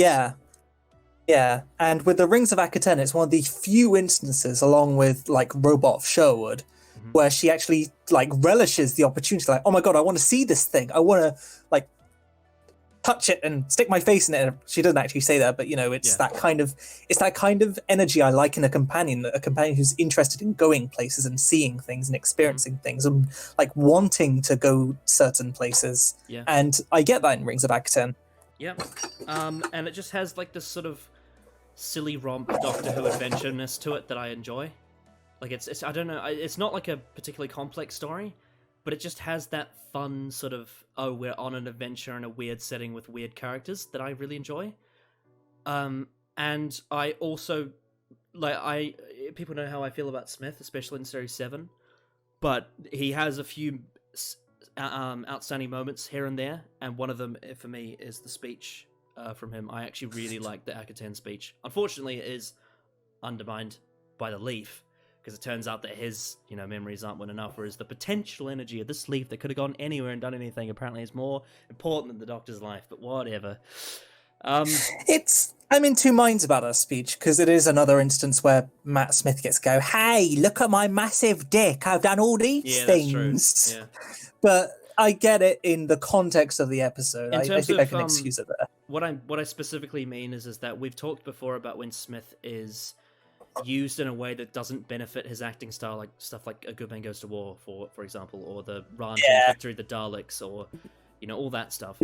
Whereas with the Akaten speech, it's not this big like angry, I am intimidating speech. It's more so like it's more personal, and it's a bit more sort of, I am a small man with a lot of memories, and I've lived for a long time.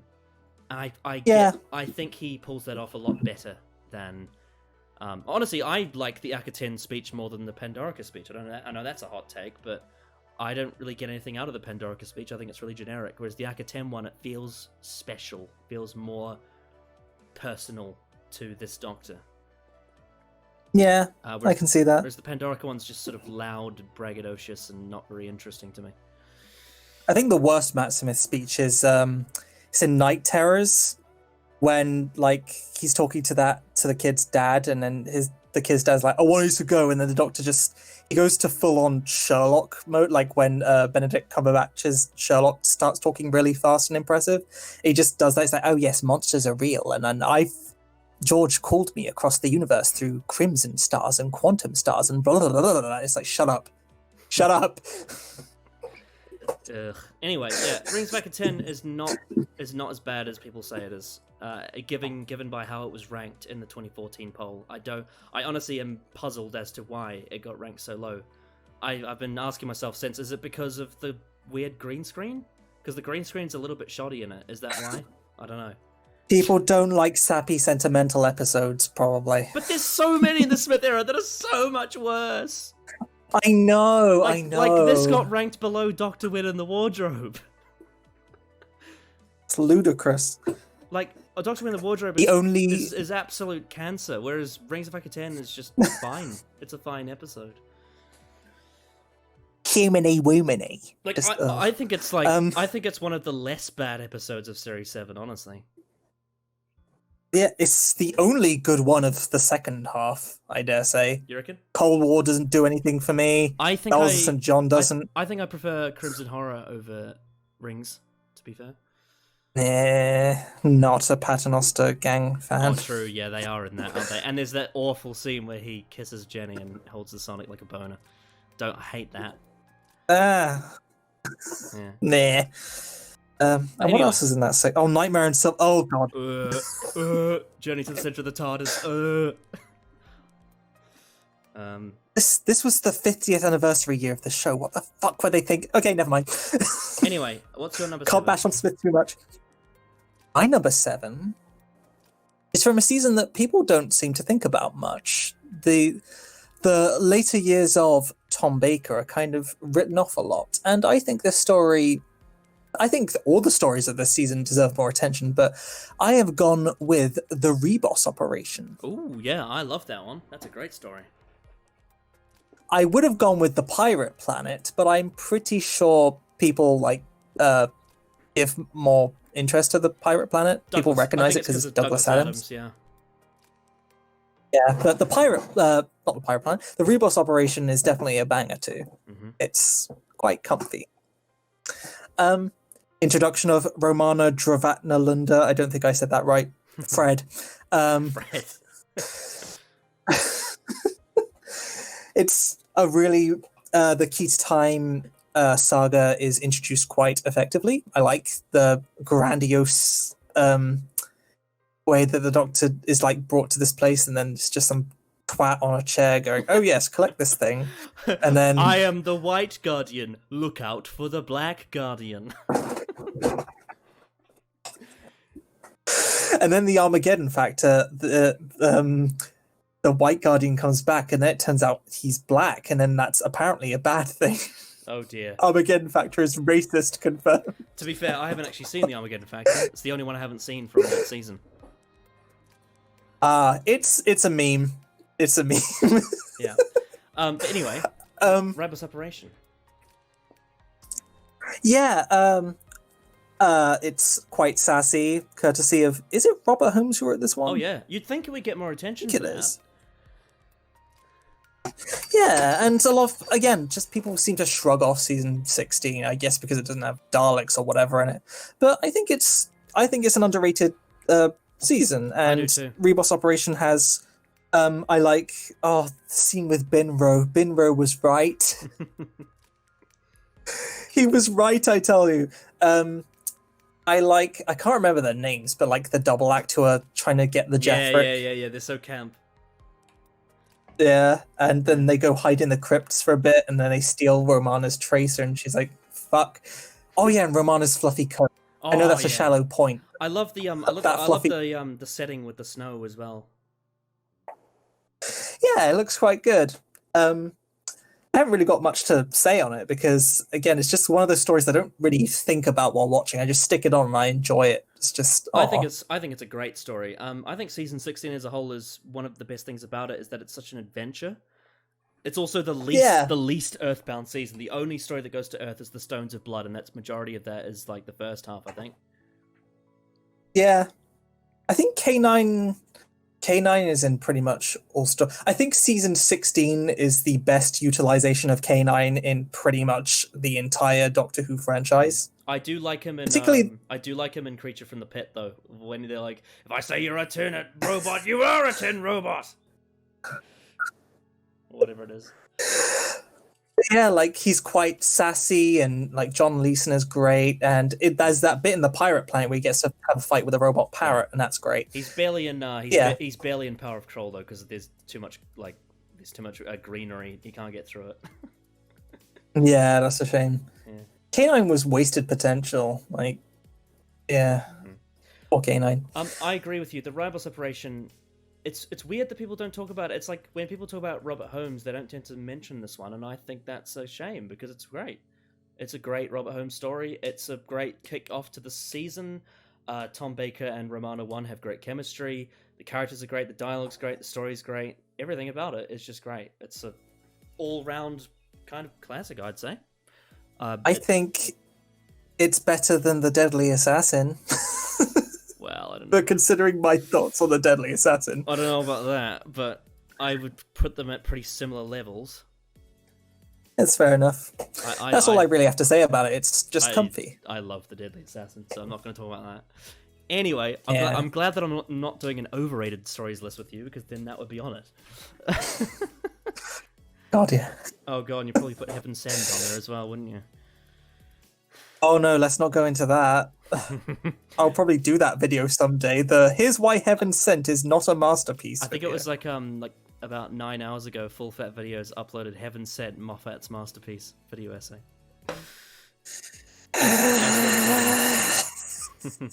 And now I'm about to piss you off again, because now I'm about to talk about a story that I know you don't like. Okay, go for it. My number 8 is from season 18. It's Warrior's Gate. Okay, fair enough. Go explain why then. So, how would I describe Warrior's Gate? It's like if you combined abstract art with advanced algebra. That's kind of what it is. So, I think it's a weird one to talk about in regards to being underrated, because it's sort of a divisive story, I find. It's sort of one of those ones where you either love it or you hate it, like absolutely hate it, or it's just forgettable. It's one of my least favorite Tom Bakers, if I'm honest. I'm so sorry. I've seen quite a few people say it's one of their least favorite Doctor Who stories. It's kind of the most season 18 episode of season 18, because it's extremely high concept, and I can see why someone might think it's drab, because it's very humorless. But yeah, it's one of those ones where the reason why I really love it, I mean, okay, there is one part that I don't, and that's Romana 2's exit. I don't like Romana 2's exit. That's garbage. That's the one. Yeah, that sucks. Big downer for the story is the very end with Romana 2 leaving. The way it's done is just so rushed, and it's clear obviously the actors just weren't getting along because they were in the nadir of their relationship, which is weird because they got married after that. But, but yeah, that's a downer, and you can see Lalla Ward is not happy with what's the actor who plays Eirich? Oh, Matthew Waterhouse. Matthew Waterhouse. You can see she just doesn't want to look at him. So that is. I love that bit where There's that bit where she gets something out of the TARDIS. I can't remember what it is. It's like a book or something, and she blows the dust in his face. And he goes, that bit's great. Yeah. Or is that in State of Decay? I can't remember. I can't remember. But so yeah, there are a couple of things about it that do let it down slightly for me. But in terms of its core concept and the story itself, and the Doctor's adventure through it, it's almost the antithesis of everything that is in the Tom Baker era, which makes it off-putting for a lot of Tom Baker fans. I get that, but yeah, I really like it, and the reason why is it's extremely high concept, and it's one of the most difficult Doctor Who stories to like piece together. I found it was one of those ones where like I watched it and I had all the jigsaw pieces in my brain, and I was like, I need to for me to decide how I feel about the story, I need to put all these together because it was just so much to take in. And then I went on this like website after it, and I read up for about 2 hours on how all the pieces of Warriors Gate fit together. And then once I figured out what happened, I was absolutely mind blown by it. So it's a very unique story in that regard, and it's very complex in terms of the way it's written. It's very it has quite sort of, I would say, it's not exactly interpretation based because there is a very direct intention, but it's one that you really do have to piece together as you watch it. It's one of those stories that you can't just flick on and have an entertaining, fun time with. It's not like a comfort story. It's one that you have to really be in the mood for and be like, I want to solve this Rubik's Cube of a story, if you get what I'm saying. Which I can understand why someone wouldn't want to watch it, because it's not like a bit of entertainment. You really have to have your brain switched on. But for that purpose, when I did watch Warriors Gate, I was in the mood for a high concept sort of Rubik's Cube style story, and because of that, I loved it. I thought it was the whole setting of the Void. Not really the Void. It's because it's not like the Void from Doomsday, but it's like in the E-space. It's like this field of white between E-space and our universe, where there's not really any laws that we understand. There's not really like the way that we understand science doesn't really apply. And then you've got all the like the direction, like the very opening shot as it's like panning through the spaceship, and there's like the coin flipping, and you've got the way that mathematics doesn't really work properly in terms of in this universe, because like there's like the way that when Adric's flipping a coin, I think he is at some point in the story, the way that mathematics apply in this universe doesn't apply in the same way that it does in ours, where it's like a 50-50 odds. It's like it's almost psychologically determined rather than mathematically determined, which is really interesting. And then you've also got the whole thing with the mirrors, and I feel like I can't really fully justify the whole plot of Warriors Gate, why I love it, until I do like a full review of it, because there's so much to get into. It's so much to dig into and to really unpack from it. But to sum it up, really, it has a really interesting sort of Eastern mythology message through it, in terms of like it's more so like the way the big pin drop for me at the end of the story was how the entire plot revolved around the strength of like inaction. Not really inaction, but that sort of Buddhist mentality of, if you just let it go, things will get better, rather than what you usually get in a Doctor Who story, which is the Doctor has to use action to save the day. Like, especially if it was like a Pertwee story, or there's a bunch of them, and even the Tom Baker era, there's a lot of them where it's like using action is what solves the plot, whereas in Warriors Gate, it's more so inaction is what solves the plot. And I know that's a really strange thing for most people to wrap their head around, but the way that the plot built up to that and unfolded it, and the moment when the Doctor sort of realizes this, it's quite unique. Yeah, it's one of the most unique Doctor Who stories. I don't think there's anything that's really even like it, to be honest. But it's just Romana's exit kind of ruins the end. But again, like I can get why someone wouldn't like it, because it's not an entertaining romp. It's a high concept bit of sci-fi for really passionate people about this sort of thing. It's a Rubik's Cube story. Right. because all that subtext you just gave, I'm only getting that because you just told me. Yeah. I've never noticed any of that stuff. Because every time I've watched Warriors Gate, I've just been like, this is just kind of dull, and everyone in it is kind of an asshole. And Well, the thing is, because you got that that's you got the side cast, right, who are the crew on the spaceship. Yeah. And they basically represent like the generic crew on a spaceship that you get in most 70s stories. But what I love about it is that they go insane because they can't find their purpose. They're like, there needs to be a plot. Where is the plot? I am dying because I can't find the plot. Like, that's kind of what's happening with them. They're just losing their mind because they don't know what to do. Like, it's quite meta, but I just found that really interesting. When I next watch Warriors Gate, I'll try and view it through this lens. Yeah, I mean, I feel like maybe it would be an interesting one to like do a watch along with, actually, because it's very, how do I put it? It's just very, very, very, very high concept, and I don't think it's your thing, to be honest. Yeah, not really. Not to sound like a basic bitch, but I'm like, I just want like fun Doctor Who bumbles and adventures. Yeah, of course. And Warriors Gate is understandably not that.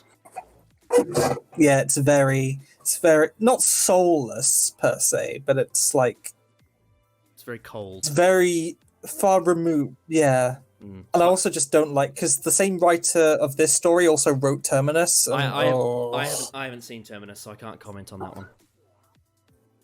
Right, it's trash. And I think most people agree Terminus is trash. So, and those are the only two stories the guy ever wrote. So that's not a very good impression on me. Well, I don't think. I can't comment on Terminus. But next time. I don't know what to say about Terminus because I haven't seen it, but Warriors Gate I will defend. It's not like, again, it's not for everyone, but I thought it was really well written and really interesting to watch. Okay, so next time when I watch it, I will keep my mind open to this kind of thing, and I will probably still not like it, but it will open a new dimension to the story for me. Yeah. Right. Is that? Are you done with Warriors Gate? Yeah, sure. You're number 8. I'm number 8.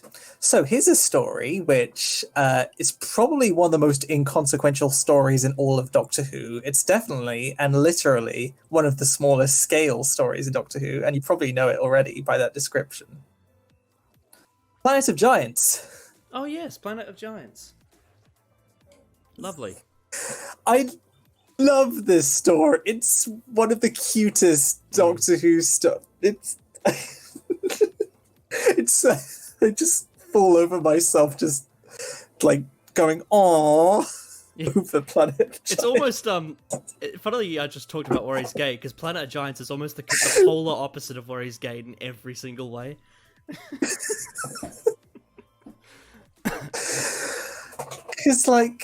Because Doctor Who is this show where, we go back to historical settings and we get embroiled in these complex political situations. Now we go to the future and we fight these deadly, menacing robotic creatures and stuff like that. Mm-hmm. And then occasionally they'll just toss in something like Edge of Destruction, which is just weird. And then there's Planet of Giants, which if you take the shrinking out of it, it is probably the most normal concept in any, the most normal conflict any Doctor Who stories has ever had. Mm-hmm.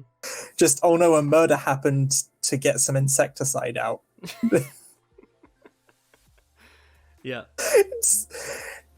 But then, to throw into, the conflict is that it's this really minuscule, almost it's not insignificant because it will cause damage to the environment and stuff, but it's not really a Doctor Who premise. It's just it's something about I don't know. But then having the Doctor be shrunk in it, and them having to solve this this conflict miniaturized. It's it's just so charming in a love way the, that I'm just like, I love the cliffhangers. There's the one with the giant cat, and there's the one with the sink. yeah, they're great. Yeah. It has a it almost has like a there's some it almost has like a Tom and Jerry-ish charm to it, I find. Yeah, I never thought of it like that. Yeah, I can see that. It's one of the most, and I describe it like this a lot. It is the most 60s story of Doctor Who, like the most 60s of the 60s, like yeah. from the music to like the attitude everyone has, like, oh my goodness. But right down to the day being saved by like some like copper coming like, oi oi, what's going on here? We're arresting you. Like, it's so splendid, isn't it? oh, and we get that typical thing where like something horrible happens. Particularly, Barbara touches the insecticide, and all the other characters are like, oh my word, look at this insecticide. It's quite deadly. It would kill anyone our size. Thank goodness thank goodness that no one has touched it. Oh, Barbara, you're all right. You seem stressed. Is something the matter? I love that bit where they're all they're trying to light a match, so that all of them have to lift up the match and like run across to like try and light it. It's beautiful. Have you have you seen the film A Bug's Life, the Pixar film? Yes. Yeah, I reviewed. It's like that. Sort Yeah, of. yeah, it's a bit like that as well. I believe. Spoilers if I haven't, but I reviewed A Bug's Life on this advent calendar, and I believe it was before this video. So there we go. Interesting. Yes. But yeah, the sets are great for a 60s budget. Oh yeah. It looks cutting so it down. good. Yeah, and like the transitions, like some of the music. The music is so corny and like Ian is in a matchbox. He's been tousled about, and then there's the reveal that they've all been shrunk to the size of an inch. Yeah, the prop design on this is brilliant. I love the prop design. The way they make small things look big. It's a wonderful story, and yeah, cutting it down to 3 parts from its original intended 4 parts was the correct choice. And do not watch Ian Levine's padded out like reconstruction of the 4th episode, because oh my god, no. That's terrible. But yeah, Planet of Giants. Is this the only 3-parter outside of the McCoy era? 2 Doctors, but that's more like a 6-parter, to be fair, like, in terms of duration. True. But other than that, I think so. I mean, unless you want to go into New Who, in which case Utopia and stuff. But again, that's like a 6-parter though. Yeah. But yeah, I do think it is the only 3-parter pre-McCoy. So that's interesting.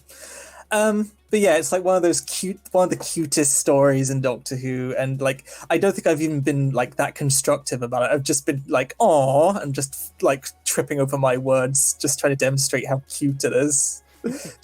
Yeah, I think it's. It's one of my favorite. I really like it. I think it's great. Yeah, it's one of my favorite Hartnells, and it's not even like it's. As I said, it's so inconsequential, but it's beautiful. That's all I can say about. I agree with you. Planet Giants is a lot of fun. Yay!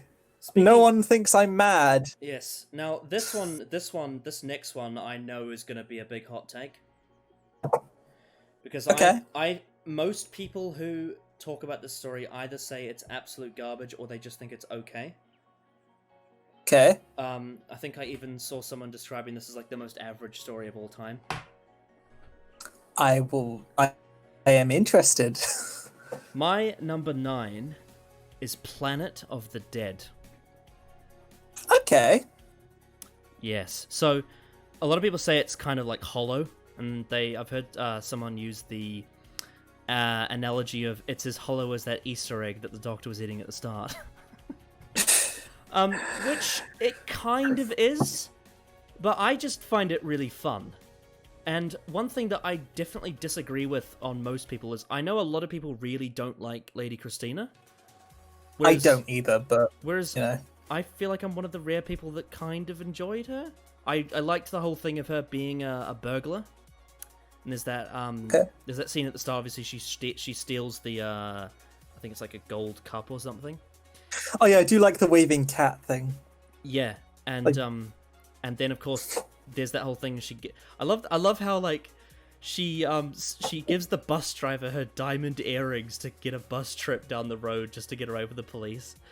And then in the Doctor uses the psychic paper as an Oyster card. That was brilliant. I love that. The only thing that people seem to remember about this one is that it's the first one shot in HD.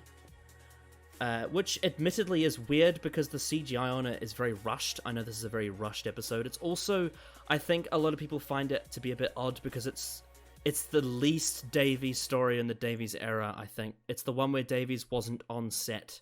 So it doesn't quite feel the same as some of the others. It does feel a little bit off. Interesting.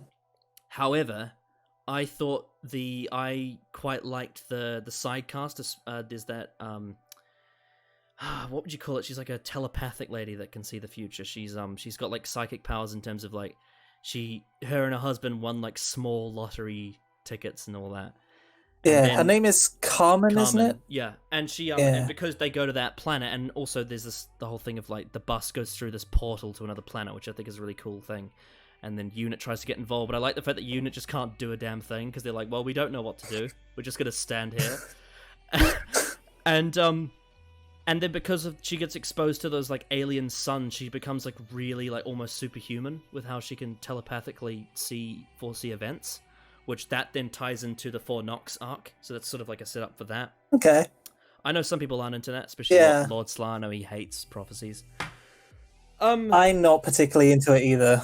Yeah. But you know, but it's whatever. I thought it was an interesting way to set up that. But the main thing for me is like, it's just like it's a really different story for the Davies era. They go to this like I think it's shot in Dubai, but it's shot on this like sand planet, and the main plot revolves again around heist, like sort of not really heist, but like burglary, the same way that it did in the museum with Christina. And one of my favorite funny moments from this episode is when she spent all that time going down on the I think it's not an abseil, but it's called something. It's like the rope that lets you go down. And she spent all that time and effort going down there to grab the diamond, and he didn't even need the diamond, he just needed the clamps. That's great, to be fair, yeah. And then, of course, she ends up having to sacrifice that gold cup that she stole to save the day. And it's, it's a... Promise you won't damage it. I promise. I forgot to mention, my favorite thing about this episode is fucking that character called Malcolm. He's really cool. I like him. Lee Evans. Yeah, Lee Evans, and he like invents a new measurement or something called Malcolm's. Yeah. Yeah, I think it's a fun episode. It's not great, but I think it's underrated. I don't think it's as bad as some people say. I don't think it's as poorly average as some people say. I think it's decent. I'd agree, honestly. Yeah. I'd give it like a 7 out of 10. Like, it's not like one I'd willingly put on. I do think it is lower-ish among 10's I would agree with that. Episodes, but I feel like for me this is like what you when you were talking about like the Crotons and the mutants. This is kind of how I feel about Planet of the Dead. Yeah, it's kind of one of those ones where it's like, yes, it's one of Tennant's weaker stories, but I still think it's decent. Yeah, it's a fun time. If you stuck it on in front of me, I wouldn't object. It's quite snazzy. Yeah, and I just like the whole thing with the bus as well. Like, the bus is cool. Yeah, I like the bus thing. And the tritivores. Oh yeah, with the flies. I like the fly animatronics, but then they're just in a fucking boiler suit. Yeah, they don't really do anything. Originally, they were going to be Chelonians, like these turtle people from Expanded Media, but then they weren't going to do that because it was Dubai and like people wearing turtle costumes would have been sweltering. Like, Yeah. oof. Yeah. But yeah, I can see why someone would say it's forgettable, because it doesn't really pop into my head that often, but I don't think it's as bad as some people say it is. I think it's decent.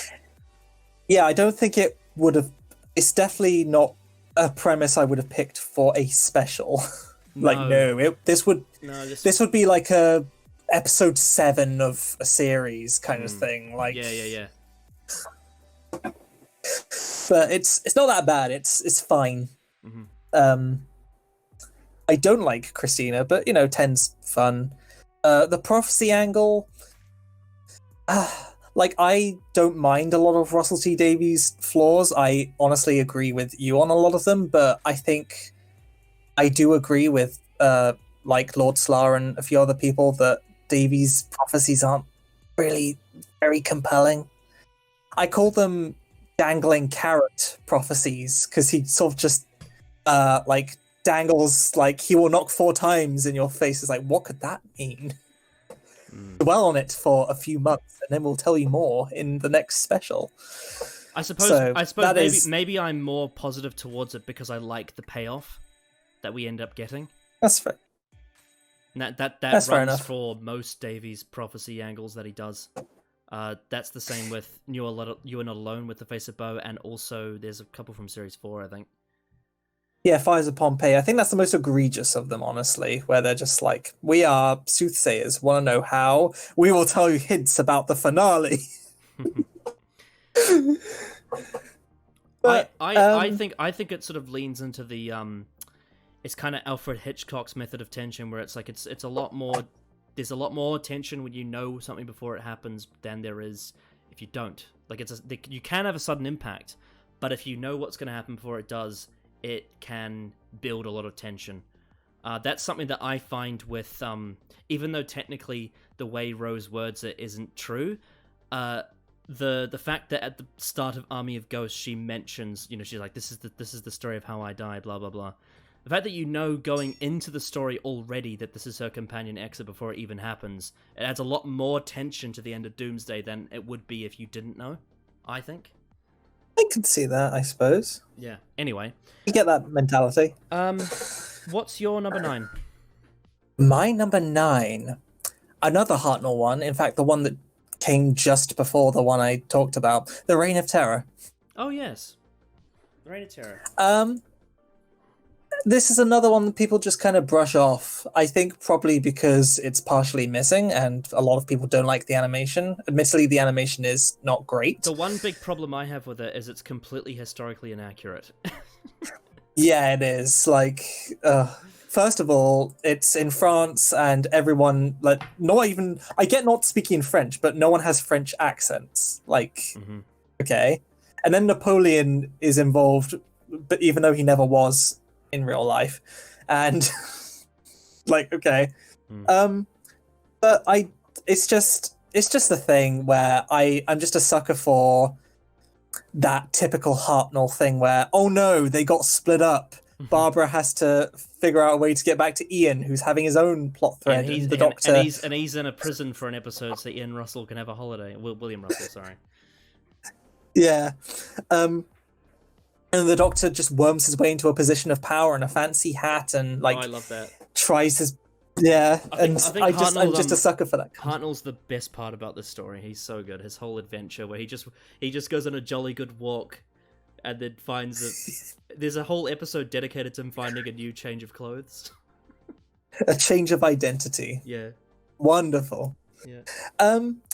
And I think it just proves, because a lot of people, when Demons of the Punjab came out, a lot of people criticized that episode by saying, well, I don't like this episode because I know fuck all about the partition of India, so ergo, it's not really that good. But I think, like, claiming that not knowing about an event is a good criticism of a story. But I don't think that's a good case, because I don't know about the French Revolution, honestly. Even after watching The Reign of Terror multiple times, I couldn't really tell you because Robespierre was. Because it's not historically accurate. You don't learn anything. Yeah. But even despite that, I still love this story. It's like one of my favorite Hartnells, even though France, I know bugger all about it, and it's not even accurate anyway. Yeah. Susan is admittedly annoying in it, but then again, when isn't she? And it has just some great moments, like, oh no, the doctor's burning in a house. The doctor gets a fancy hat. I love that bit where the child helps him, and he's just like, there's that charming little scene where he's like, "Thank you, my sir," and then he runs off on his adventure. It's so cute. Oh yeah, that. And then the child's like, "Would you like to come back to my house to get cleaned up first, sir?" He's like, "No, no, thank you." Oh. You know that if that was like a modern story, the kid would have like become a temporary assistant. I love it when like... that building catches on fire that the doctor's in. All the people that are with that are captured Ian and Barbara are like.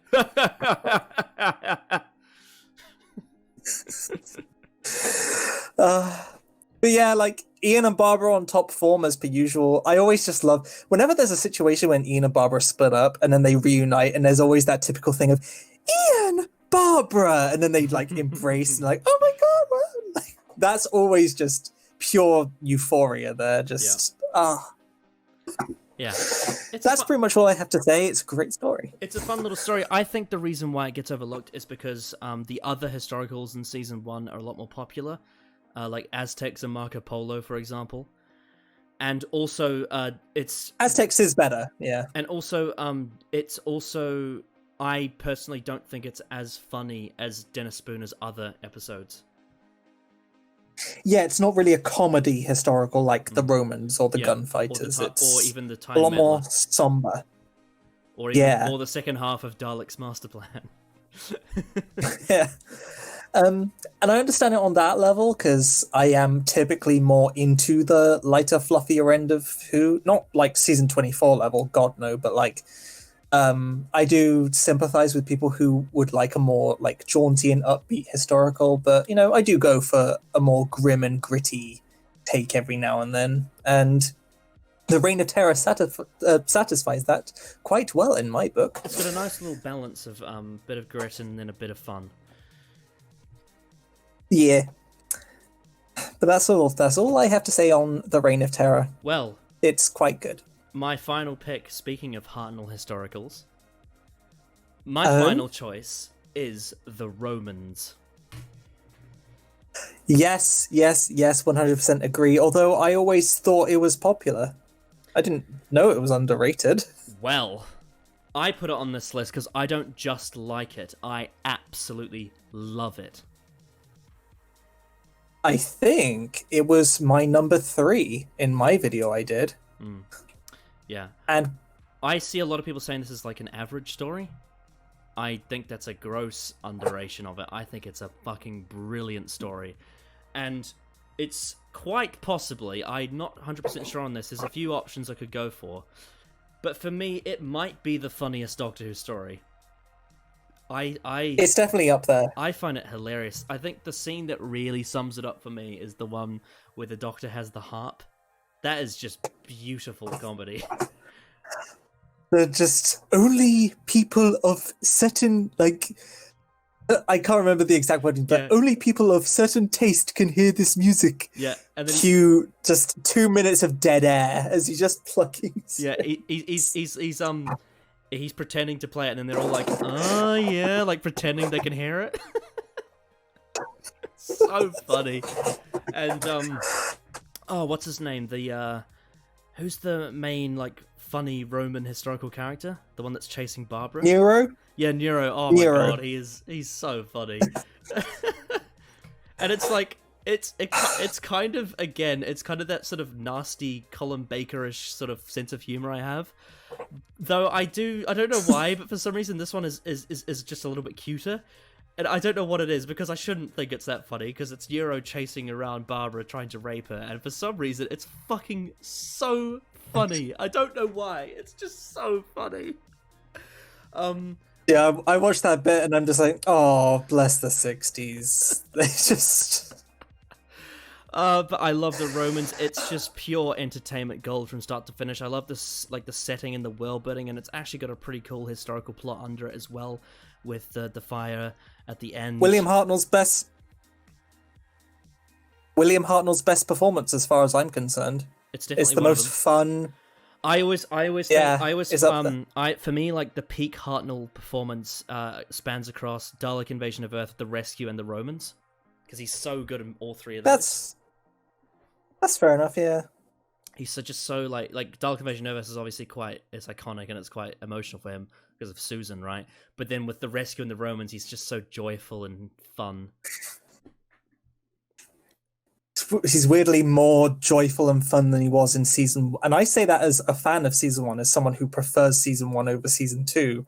And yet he seems like more like fun-loving and enjoying himself in season 2. It's like, well, Susan was the problem. Now it's time to have more fun. I mean, I think Maureen O'Brien she just got along so well with Hartnell, and she made him very happy. Yeah. But yeah, I'm not even a big fan of Vicky, but she's fun. Also, this is one of the rare stories where Hartnell gets to do some action, like he throws a guy out the window, and it's so cute. Yeah, it's so you want to fight, do you? Yeah, I love the Romans. It's brilliant. It's one of my favorite Hartnells. I think it's just so much fun. I love the setting. I love the comedy. I love the characters. I love the plot. Just everything about it. Bloody masterpiece. Probably the funniest Doctor Who story ever made. On contending with, stuff like City of Death and all that. It's great. What's your final choice? My final choice. You were probably expecting this one, because I have praised it. Not really praised it. I've more memed it a lot on Twitter, particularly when it came out. And it's a 13th Doctor story. Oh, Praxius. I know what this is. Praxius. It's Praxius. Come on, son, fist down. Right. And it's not just for the meme, because, like Warren Brown being in every Big Finish cover in the same fucking pose over and over again. Like, that's great. And then him being in an episode, it's fun to meme that. But, I do also think Praxius, outside of that, is a pretty good story, at least definitely by Jodie era standards. Mostly because the conflict is an alien contagion, which is quite different. It's not like a particularly alien menace with a face that you can negotiate with. It's like hordes of mindless, like the dregs in Orphan 55. It's it's different. It's quite scientific, and the actually. political themes, and the what was I going to say? The political elements of it, because I know people have criticized the Chibnall era of being very heavy-handed with its political themes. Orphan 55 obviously, is the most obvious example of that. Yeah, and I'm sort of on the fence. On one hand, I am like, well, Doctor Who's always been political, but at the same time, I do see how brutally on the nose it can be at times. Mm-hmm. But I think in Praxius, it is definitely the most earned political commentary of the entire Chibnall era so far. Yeah. Because it actually feeds into the premise. It's not just a tacked on, say, don't do this is going to happen kind of thing. Also, another thing I would say about Praxius is that, overall in the Chibnall era, I find the comedy to be quite grating and dry, whereas I find the comedy in Praxius actually quite funny. There's quite a bit of banter, especially with Ryan. There's actually some funny moments with Ryan. Yeah. And it's one of those instances where there's that bit where the social media girl's like, "You work out?" He's like, "Oh, I do a lot of running." And it's one of those stories. There's the bit where 13 is using Graham and Suki there to fix out the problem, and then Ryan's like, "All right, I'm just gonna sit here and do nothing."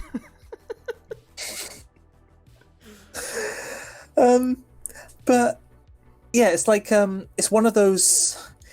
It's kind of, I don't want to say it's Moffat-y, because I've learned to use that as a negative term, but it's sort of in the vein of like things like The Impossible Astronaut or even Spyfall, where it's like all over the world, globe trotting between like these 3 different scenarios, and it's like zip, zip, zip, zip. Let's alternate between them. It's this huge world encompassing scale thing, and yet unlike stories like that, it's a lot more coherent, not really as like, whoa, slow down. Like it's, yeah, like I like the way the plot unfolds and how it sells. It's also wide scale. There's quite a good horror element to it as well. Yeah, the Praxeus virus transformation thing is, oof, and quite topical considering. I think the biggest problem with this for people is that it came right after Fugitive of the Jadoon, which was a very big episode. Like, it was very, like, it was like this massive deal, and then Praxis is just this little adventure. So I think, yeah, and that's such an such an unfair comparison. I think people plaster to it. Placement was an issue with Praxeus. It just should have been placed differently. I feel like if you just got rid of Orphan 55 and had Praxeus be after Spyfall, it would have been better. Yeah, especially since, hot take, I think Fugitive of the Jadoon is shite. So, and what else is there? Yeah, I like. Oh. Yeah, I like. It looks great. I like the. I do think admittedly, there are 2. I do think it's a little bit dry though at some points. There's something about it's something about it. It just needs a bit of a kick. Yeah, it is also a bit overcrowded. Like, there are some characters, like everyone points out that one dude who is like told to watch the birds and then gets killed and no one mentions it again. Yeah, they never talk about it. Yeah, that's really weird. Like, so it's like, it's not perfect, but I also thought the very end was a little bit of a downer. Like the last scene where they were all like, okay, goodbye. It was just a bit too Magic School Bus for me. Yeah, I can see that. And then the vlogger lady immediately just claims the couple as like her new best friends. Yeah. Like, sure. okay. Speaking of which, Warren Brown. What's the character? Jake and Adam. Yeah. Funnily enough, two very important members of this channel are called Jake and Adam. Oh. 2 of the and I'm not just saying that because I am now standing Warren Brown purely because of a meme.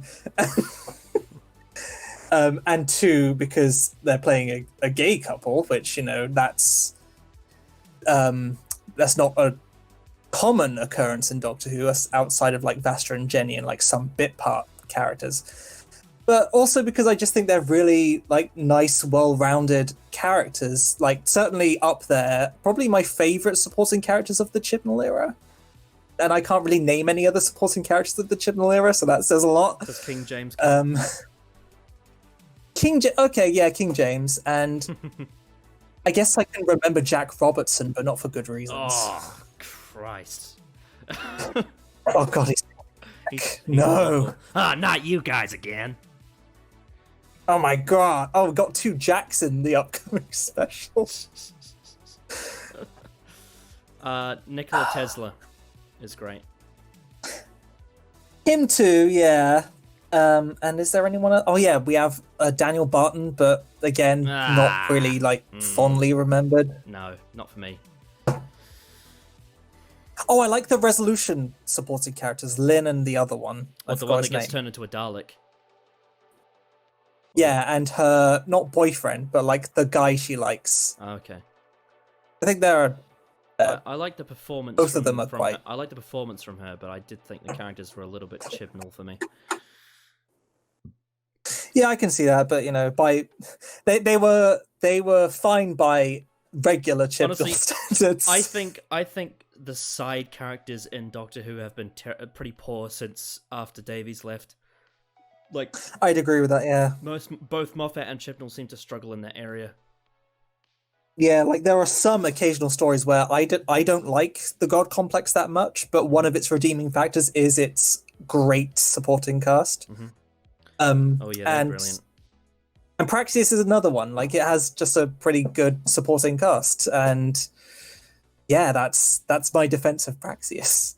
I think, or dare I say it, because it's in my upcoming video script, it's probably my favorite 13th Doctor story. Really? Yeah. Wow. At least if it's not that, then it's Rosa. But like Interesting. they're both tied. But there we go. That's my 10 underrated thingamabobs. Yep.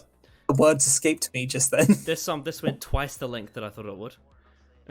Yeah, it's like 3 a.m. for me now. It's been going for 2.5 hours rather than 1 hour. So there you Yeah, go. but it's been quite an informative and intellectually stimulating conversation, and hopefully your viewers will not judge me too harshly for liking what ones did I say? The Mutants and Knock Knock and Praxius. And hopefully I don't get judged for liking Planet of the Dead and the Web Planet and the Two Doctors. No judging, except for the Web Warriors Planet. Gate. What about Warriors Gate?